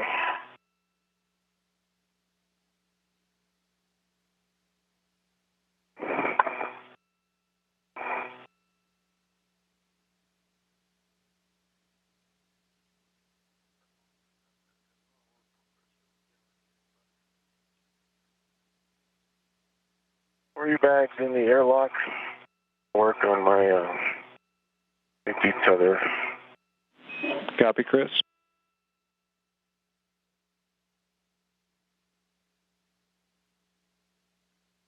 Go to the aft, correct? Affirmative. Chris, you're using the aft external D-ring. This view inside the International Space Station Flight Control Room, as teams here have been monitoring and directing the spacewalk today. You can see in the red jacket there, that's Allison Bollinger. She was the flight director for today. To her right is Joshua Kutrick, Canadian Space Agency astronaut. Blanket in that area to see if it makes any difference. Copy, Bob.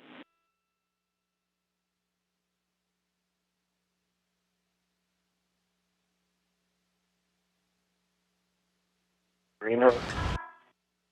Closed, slider locked on the aft external D-ring. The reel is in unlock.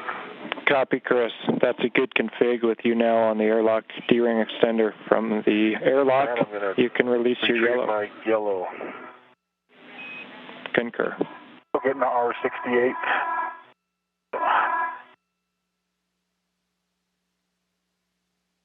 Okay, I'll make my way down to the toolbox if you concur, Josh.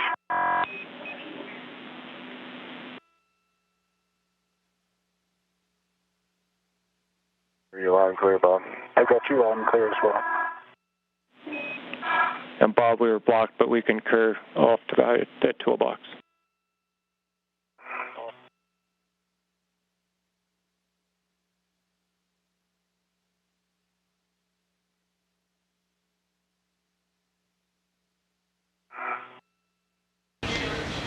Joshua Kutrick there in the light blue shirt. He is the voice you've heard talking with the astronauts when they've been outside the hatch today, relaying tasks and procedures.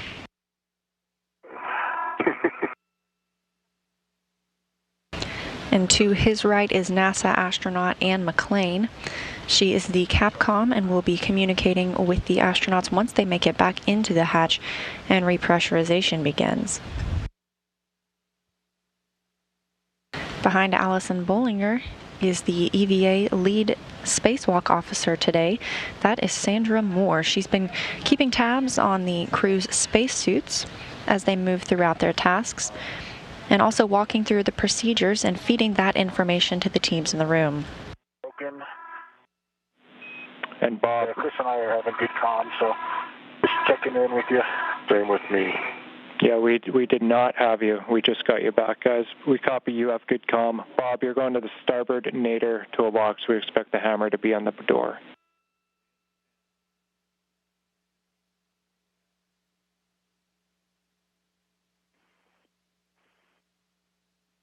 Range right this second. I've got 4 gray bars.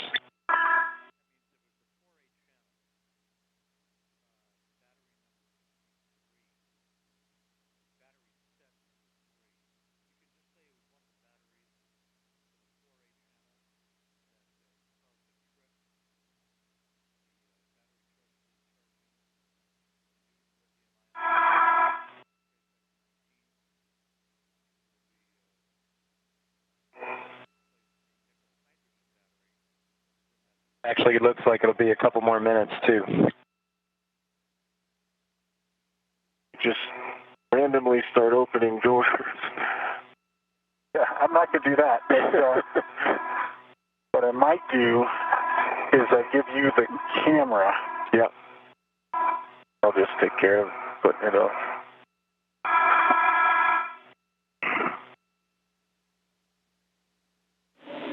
And Bob, it looks like we're back with you now. You can use. In case it didn't get through starboard nadir for the toolbox. Starboard nadir. Copy starboard nadir. Got it. Got it? Got it. Another right.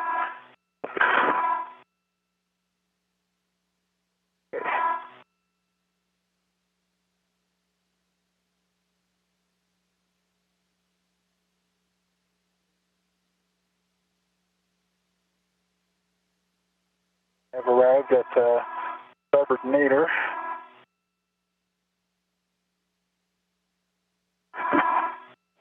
Copy, Bob.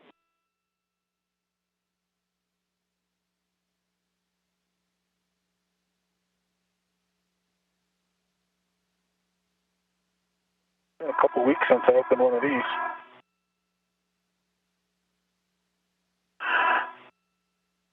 Like straight out of ASCAN.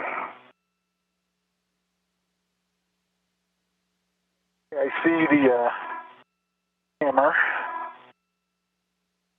We'll tether to the plates because I don't remember. Copy and concur. Tether to the plate.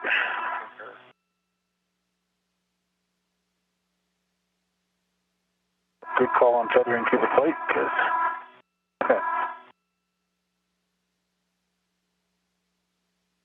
it comes all the way out.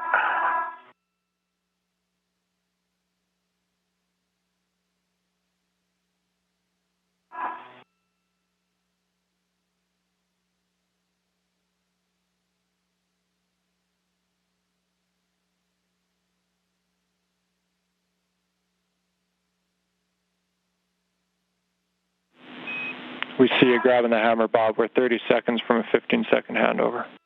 In the top right-hand corner of your screen, you can see Chris Cassidy from the helmet camera of Bob Behnken. Our NASA astronauts coming up on the end of their spacewalk today, now at 5 hours and 40 minutes since they switched to internal battery power. And we'll talk to you on the other side. Copy. Today, the astronauts installed a new HD camera outside the International Space Station that is working well. They also removed 6 nickel-hydrogen batteries from the integrated electronics assembly, and they installed 3 lithium-ion batteries.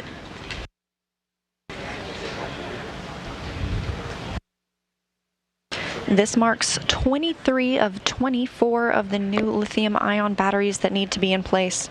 Very close to completing all of the station's battery upgrades, but not there quite yet. One of the batteries that was installed last year on the 4A channel tripped the BCDU, or the battery charge discharge unit, that helps disseminate power to the space station. That battery was disposed, and a new one was launched on SpaceX 19 in January 2020. So the battery needed is stowed outside the International Space Station, and that will occur on a future spacewalk. Toolbox is locked. Both blocks are locked. Copy, Bob. Just back with you. We heard both doors locked. That's affirmative.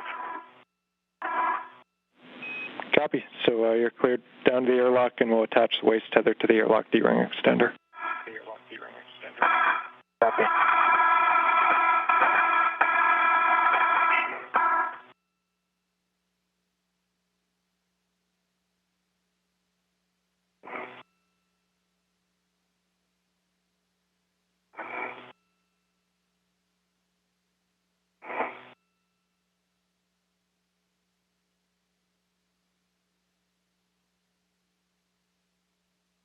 You got the thermal cover open, and you're ingressing, Chris. Going in. I see our crewmates.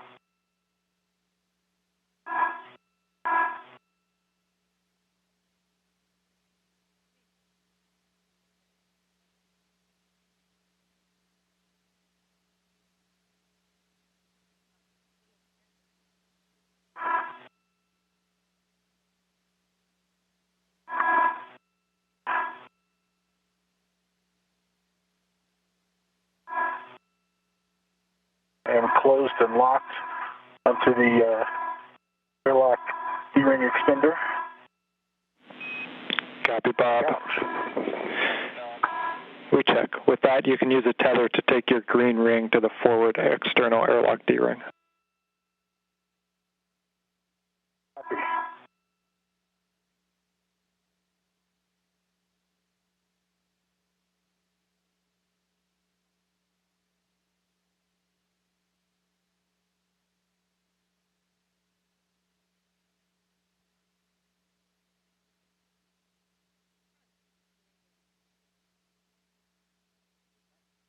From Bob Behnken's helmet camera, you can see the feet of NASA astronaut Chris Cassidy, who reported he could see their crewmates awaiting them inside the International Space Station. Copy, Bob. Good config. You can release your yellow hook and store it on your mini workstation.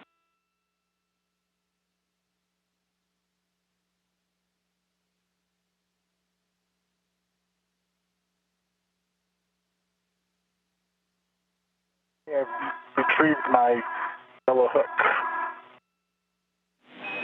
Copy. With that, you're going to ingress the airlock. We'll close the thermal cover and attach the Velcro strap. So take a look at that pitch and see what you think. It looks like it could slide in. See it right there? Yep, let me go over and see that. I see it looks like it needs to go in. Good catch on that one.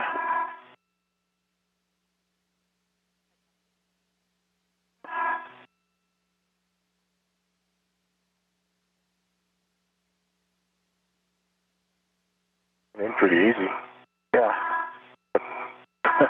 You're going to come out Josh, that easy? what we were talking about is it didn't look like it was all the way out. It was just partially pulled. Apparently there are pins on the hinge mechanism for the hatch, and one of them was out about an inch. It's pushed back in now. Okay, copy, Bob. We've been looking at that through your WVS, so thanks for the catch, Chris.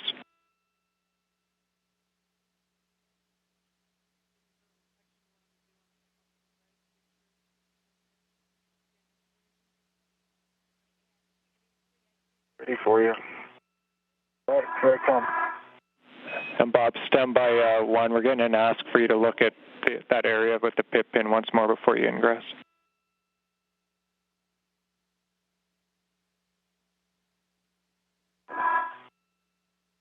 Standing by. There are pip pins on both sides, and they look to both be fully seated at this point. Copy, fully seated on both.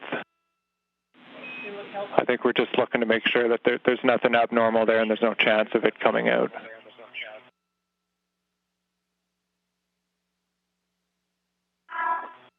Yeah, it seems like maybe it just got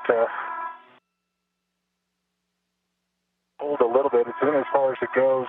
It doesn't seem like there's a ball detent that holds it at that full in position.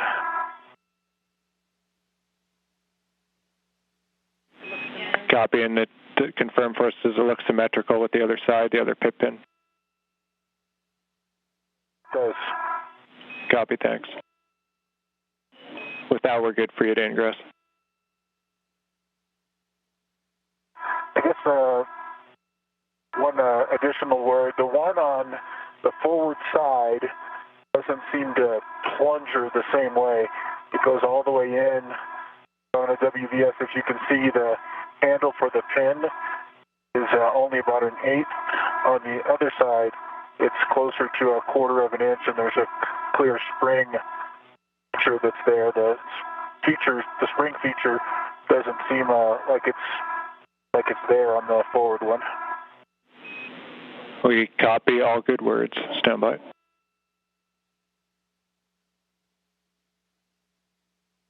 And it looks like there are pins on the other lever on the hinge arm as well, and they appear to have the same spring feature. It's functional, just this one. Copy, that's very helpful. Understanding the problems we've had with the camera, do you think it's worth trying to take a photo at this point? Chris has the camera at this point, so it's easily accessible. We could try to get a shot.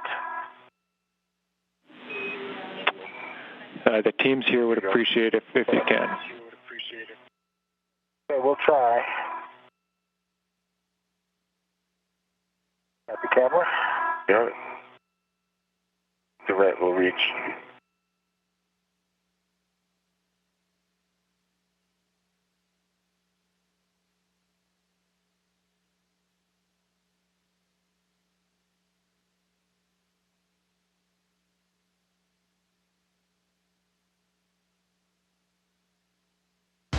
The crew investigating the exterior of the hatch on the Quest airlock. Now at 5 hours and 48 minutes into today's spacewalk. Try to get stable here. I'll just put a BRT down and then I'll be able to do it. Copy.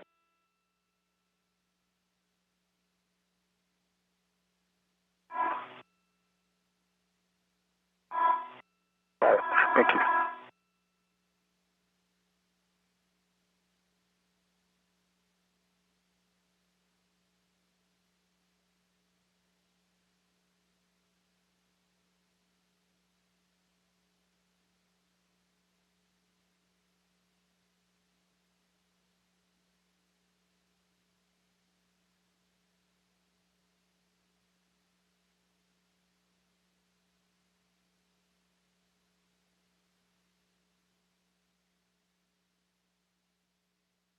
We're getting R68. Copy, Bob. Try turning on the GoPro, and we'll call it good. I tried it. It's dead. It gets a flashing red light and then turns off. Okay. So it's completely good. Okay, appreciate the effort, and we'll proceed with the ingress.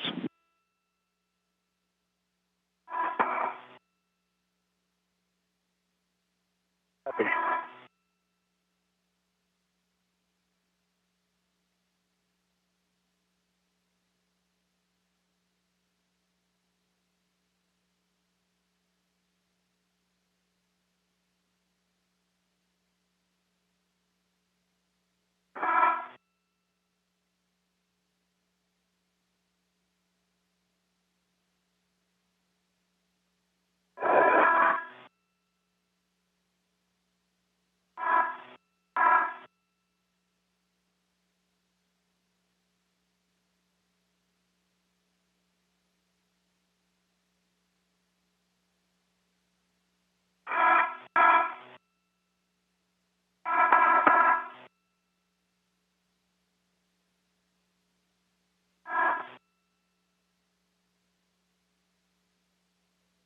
Velcro. Yeah.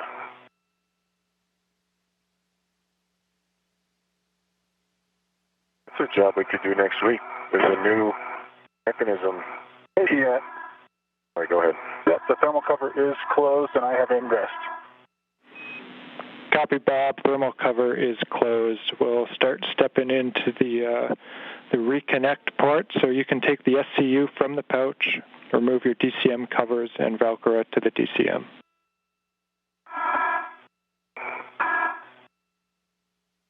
Work. 5 hours and 51 minutes into today's spacewalk, both astronauts are back inside the hatch, wrapping up their 9th spacewalk each, and the hatch thermal cover is now closed.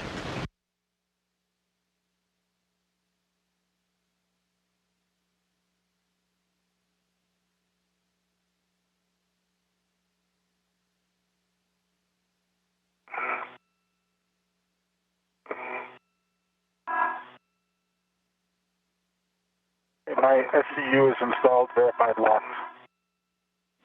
Copy, Bob. Copy, Bob.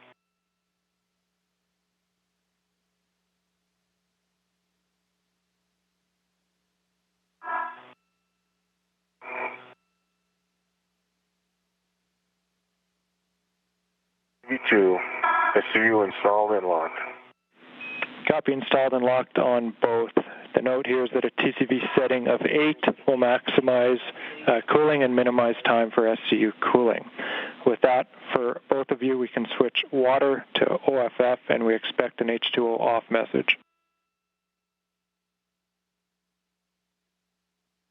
V1, water off. V2, water off. Copy. We're going to wait for 2 minutes prior to reaching for the hatch. 2 minutes prior to reaching for the hatch.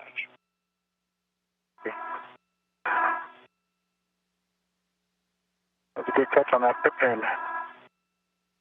Definitely different than the others. Yeah.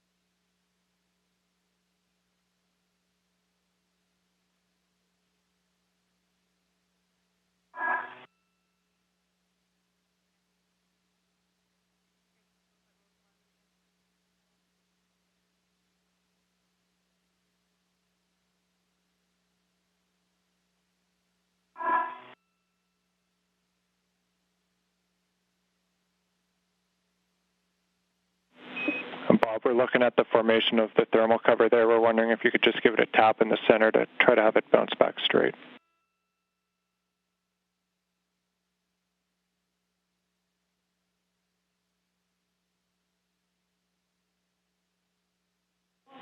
While holding onto the strap, Bob, just to react it.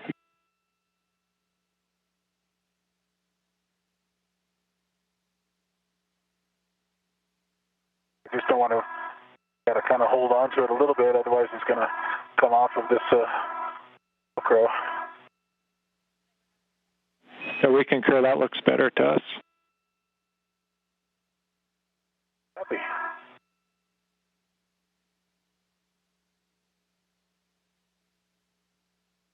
NASA astronaut Bob Behnken securing that external thermal cover hatch.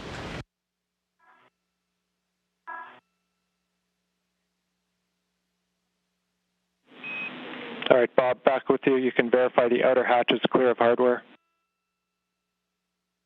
The outer hatch is clear of hardware. Verify the handle position per the hatch decal.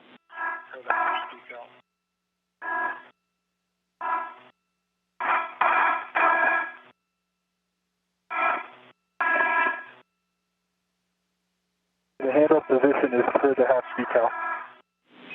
Copy, Bob. You can close and lock the hatch.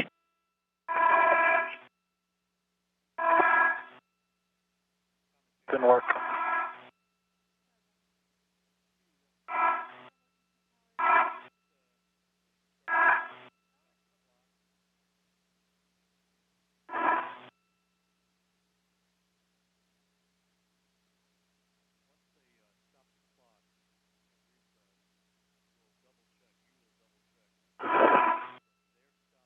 need to move? Yeah, maybe. Okay.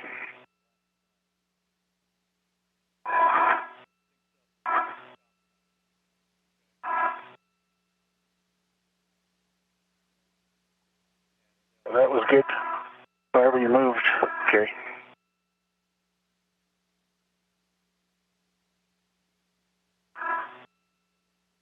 You see us down.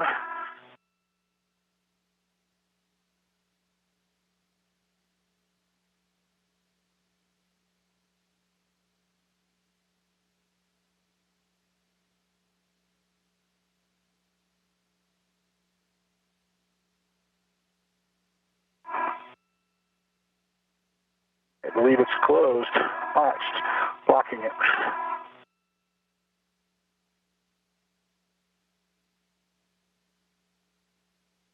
The hatch is closed and locked. Copy, Bob. With that, we're picking up in the pre-repressed cue card. A couple items have been done. We'll reconfirm. So for both, please confirm. Check SCU connected to the DCM. EV1 SCU is connected to the DCM. EV2 SCU connected to For both, check water switch off. EV1 water is off. EV2 water off. For Bob, check EV hatch closed and locked. EV hatch is closed and locked. Chris, on the UIA, check oxygen EMU 1 and 2 valves, both to open. Oxygen EMU 1 and 2 valves are open. Chris, on the UIA, switch power EV1 and 2, both to on ON. Check that the EMU LEDs show on ON. EMU1 and EMU2 power switches are on, and the LEDs on the EMU are illuminated. Copy. For Chris, check the power to EV1 and 2 voltages show 18 to 19 volts. 18.6 on both. Copy. For both, we can switch power to SCU, and we expect a warning tone. EV1 coming to SCU.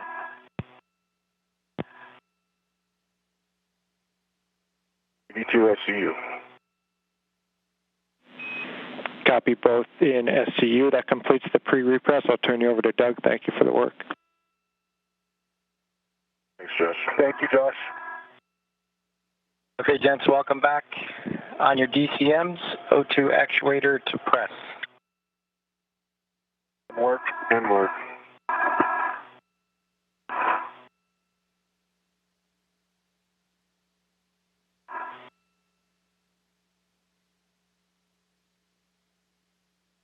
Press EV2. That's for EV1. Copy. Bob, check the EV hatch MPEV closed. The EV hatch is closed. Okay, I'm going to start throttling the equalization valve. Expect an alert tone.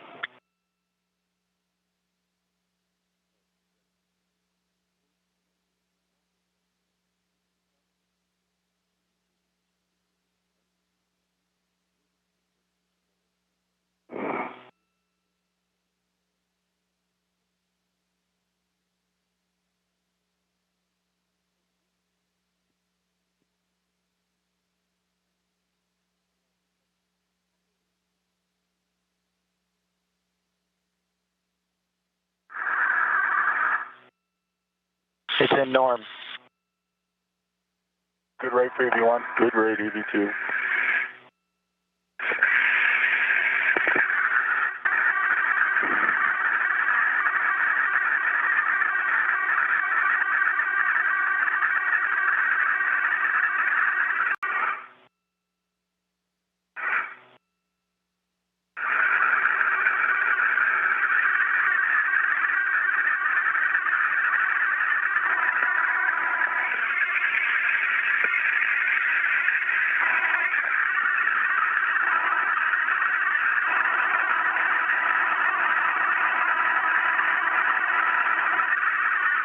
Expect another alert tone at 4 PSI. Copy.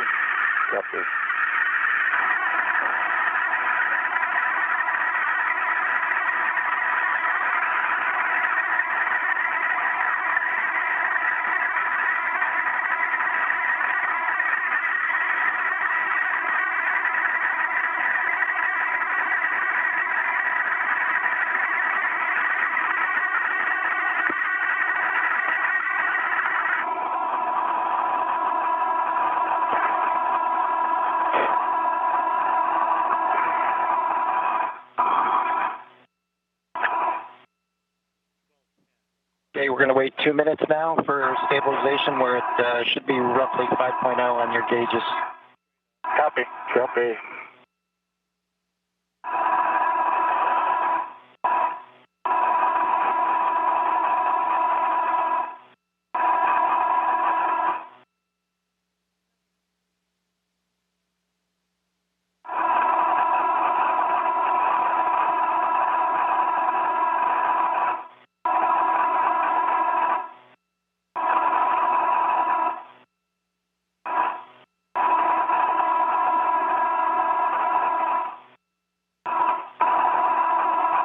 And with the beginning of repressurization today, we have a 6-hour spacewalk ending at 12:10 p.m. Central Time, 1:10 p.m. Eastern Time, as the space station was flying 259 statute miles over the North Pacific Ocean, east of Japan.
Pressure is stable.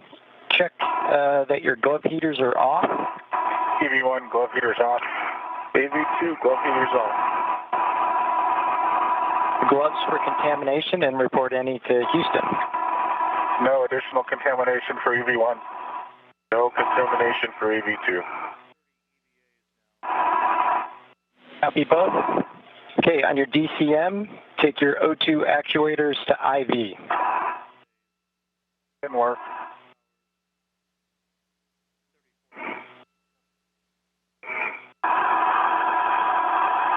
EV1 is IV. AV2, IV. We're going to start the repress again. Alert tone. Copy.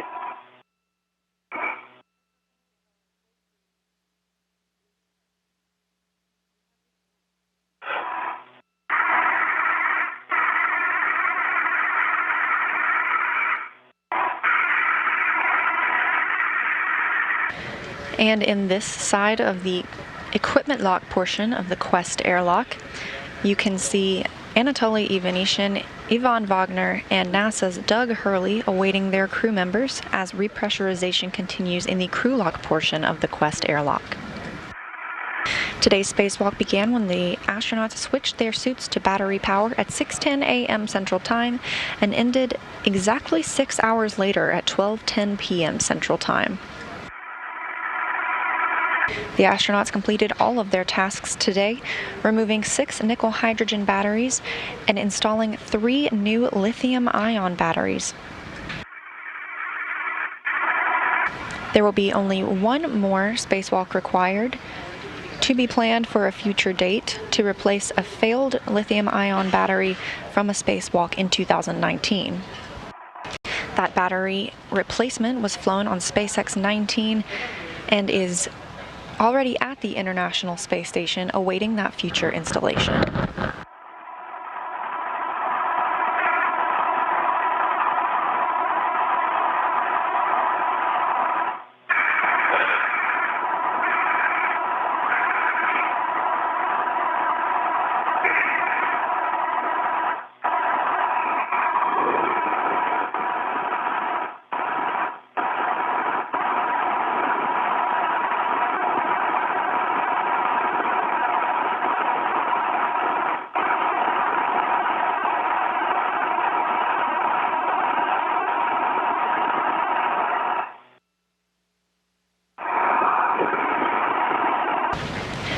The end of the spacewalk today marks this the 230th spacewalk of assembly and maintenance at the International Space Station.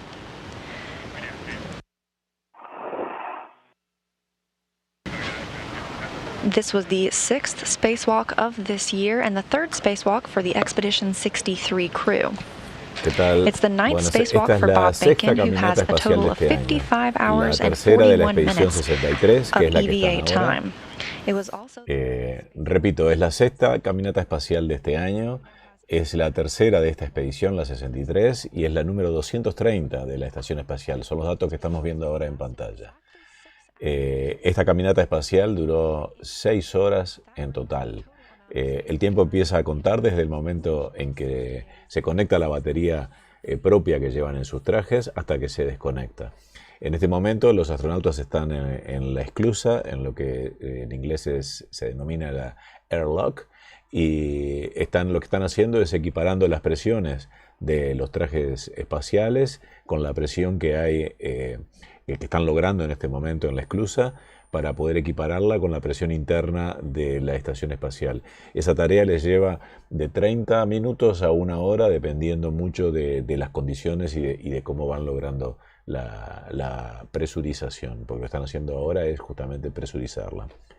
La esclusa esta, la airlock, pesa 6 toneladas, como dato que ya lo escribimos en el chat, en el super chat hace un momento, y costó 164 millones de dólares. Mide 5 metros por 4 metros y medio en sus dimensiones, y lo fabricó la empresa norteamericana Boeing.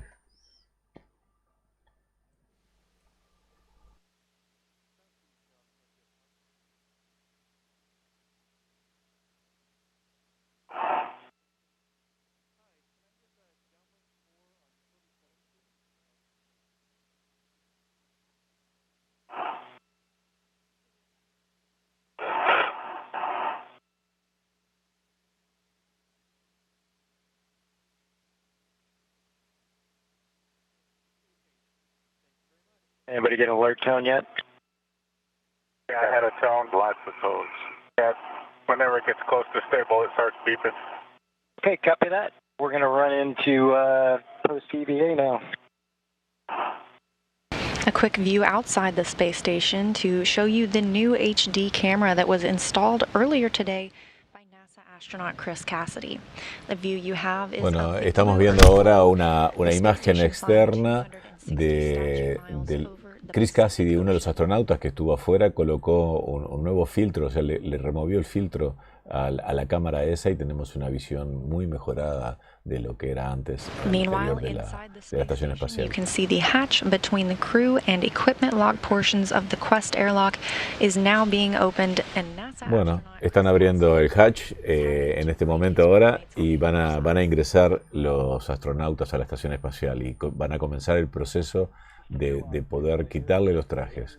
Eso implica también un montón de cosas. Primero les sacan lo que tienen en la espalda, que es un pack que les permite regresar a la estación espacial en caso de que se suelten. Es un pack que lleva aire comprimido.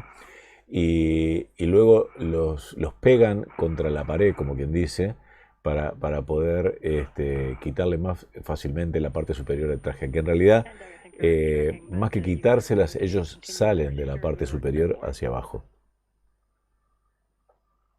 Continuing. Once again, you're now hearing the voice of NASA astronaut Anne McClain, who will walk the crew through their procedures to doff or take off their suits.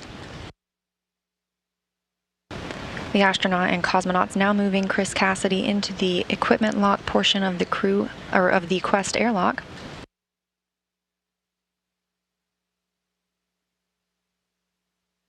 With the 6 hours of spacewalk time today, that puts NASA astronaut Chris Cassidy 12th on the all-time list for cumulative spacewalk time, now with 49 hours and 22 minutes in the vacuum of space.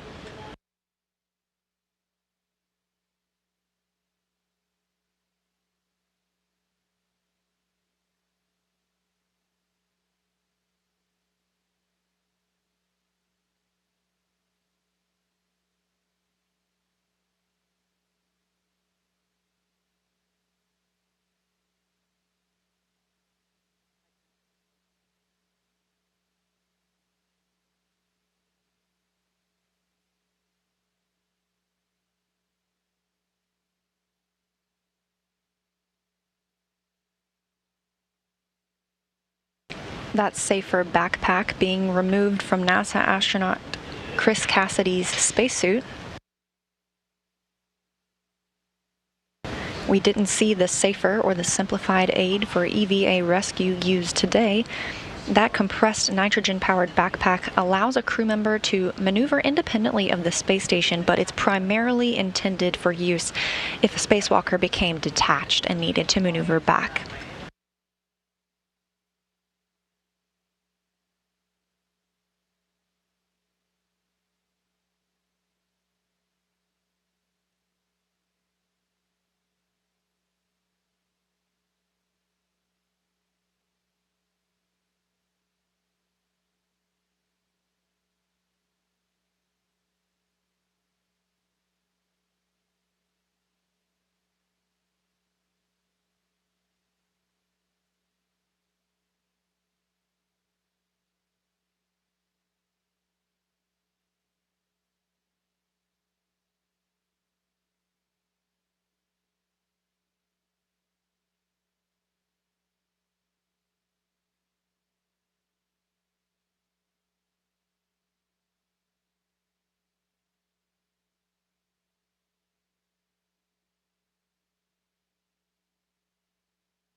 NASA astronaut Bob Behnken is now back inside the equipment lock portion of the crew lock of the Quest airlock. A reminder of all that our astronauts accomplished today. Earlier this morning, NASA astronaut Chris Cassidy installed the HD camera we got a glimpse from just moments earlier. The NASA astronauts also removed 6 nickel hydrogen batteries from the integrated electronics assembly on the S6 truss. They then installed 3 lithium-ion batteries.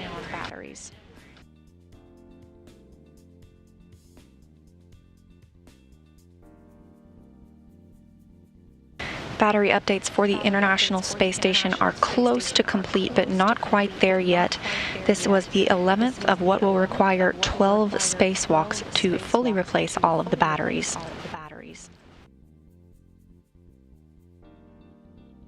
There's one remaining battery, a lithium-ion battery that tripped last year, and it will need replacing on the 4A channel. The replacement for that lithium-ion battery is already aboard the space station, having flown aboard the SpaceX 19 vehicle. It will be scheduled for a future spacewalk.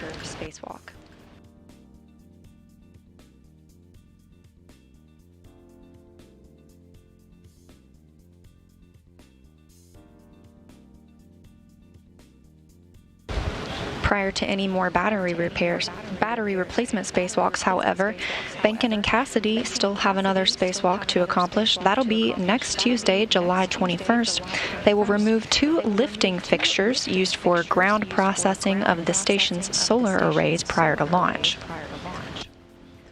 They will also begin preparing the Tranquility module of the International Space Station for the installation of a commercial airlock provided by NanoRacks. That's scheduled to arrive on a SpaceX cargo flight later this year.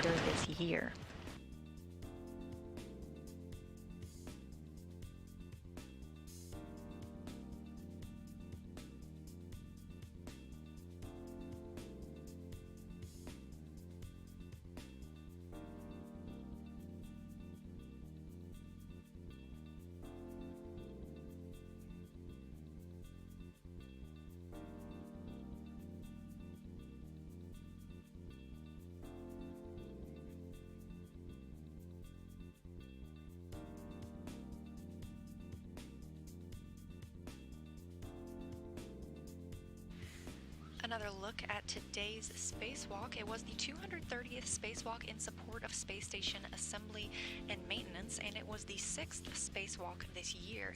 That makes it the 3rd spacewalk. Another look at today's spacewalk. It was the 230th spacewalk in support of space station assembly and maintenance, and it was the 6th spacewalk this year. That makes it the 3rd spacewalk for Expedition 63, the current crew. It was the 9th spacewalk for Bob Behnken, who now has a total of 55 hours and 41 minutes outside the hatch. That makes him 8th on the all-time list for cumulative spacewalk time. NASA astronaut Chris Cassidy also finished his 9th spacewalk today, totaling at 49 hours and 22 minutes, putting him at 12th on the all-time cumulative spacewalk list. Today's spacewalk lasted exactly 6 hours, beginning at 6:10 a.m. Central Time and ending at 12:10 p.m. Central Time. That makes all of these spacewalks, those 230 that have been conducted in support of space station assembly and maintenance, totaling at 60 days, 6 hours, and 34 minutes of spacewalk time.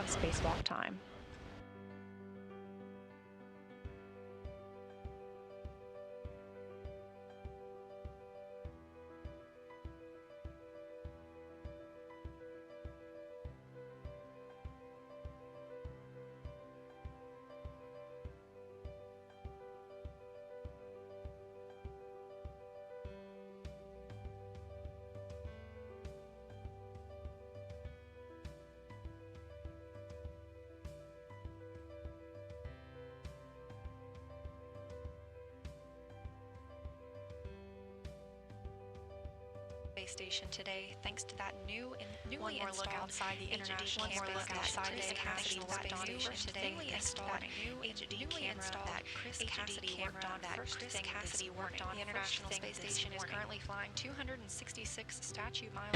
One more look outside the International Space Station today, thanks to that newly installed HD camera that Chris Cassidy worked on first thing this morning.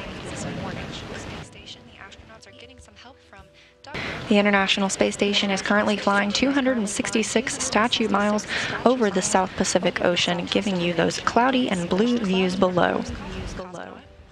Now doffing their gloves, which just means remove. Back inside the International Space Station, the astronauts are getting some help from Doug Hurley, who commanded the Canadarm2 today, and Yvonne Wagner, Roscosmos cosmonaut. now doffing their gloves, which just means removing.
And the helmets for the astronauts now being removed.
And with NASA astronaut Chris Cassidy and Bob Behnken back in the crew lock, or the equipment lock portion of the Quest airlock, that wraps up today's spacewalk coverage.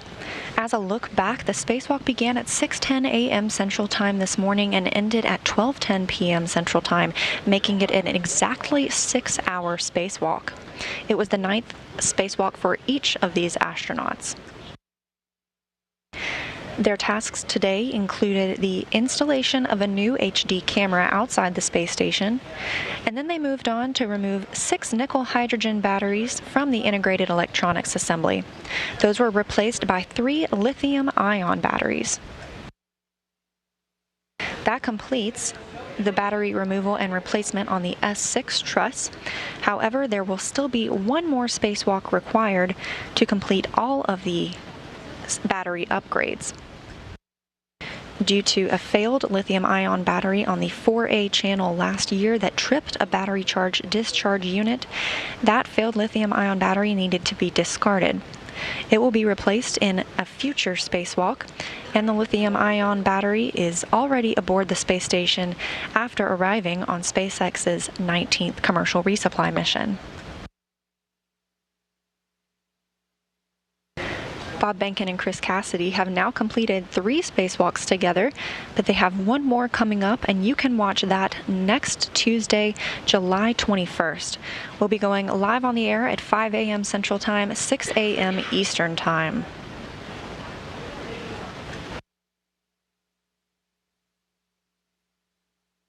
With that, we thank you for joining us today for these battery replacement and upgrade spacewalk. This is Mission Control Houston.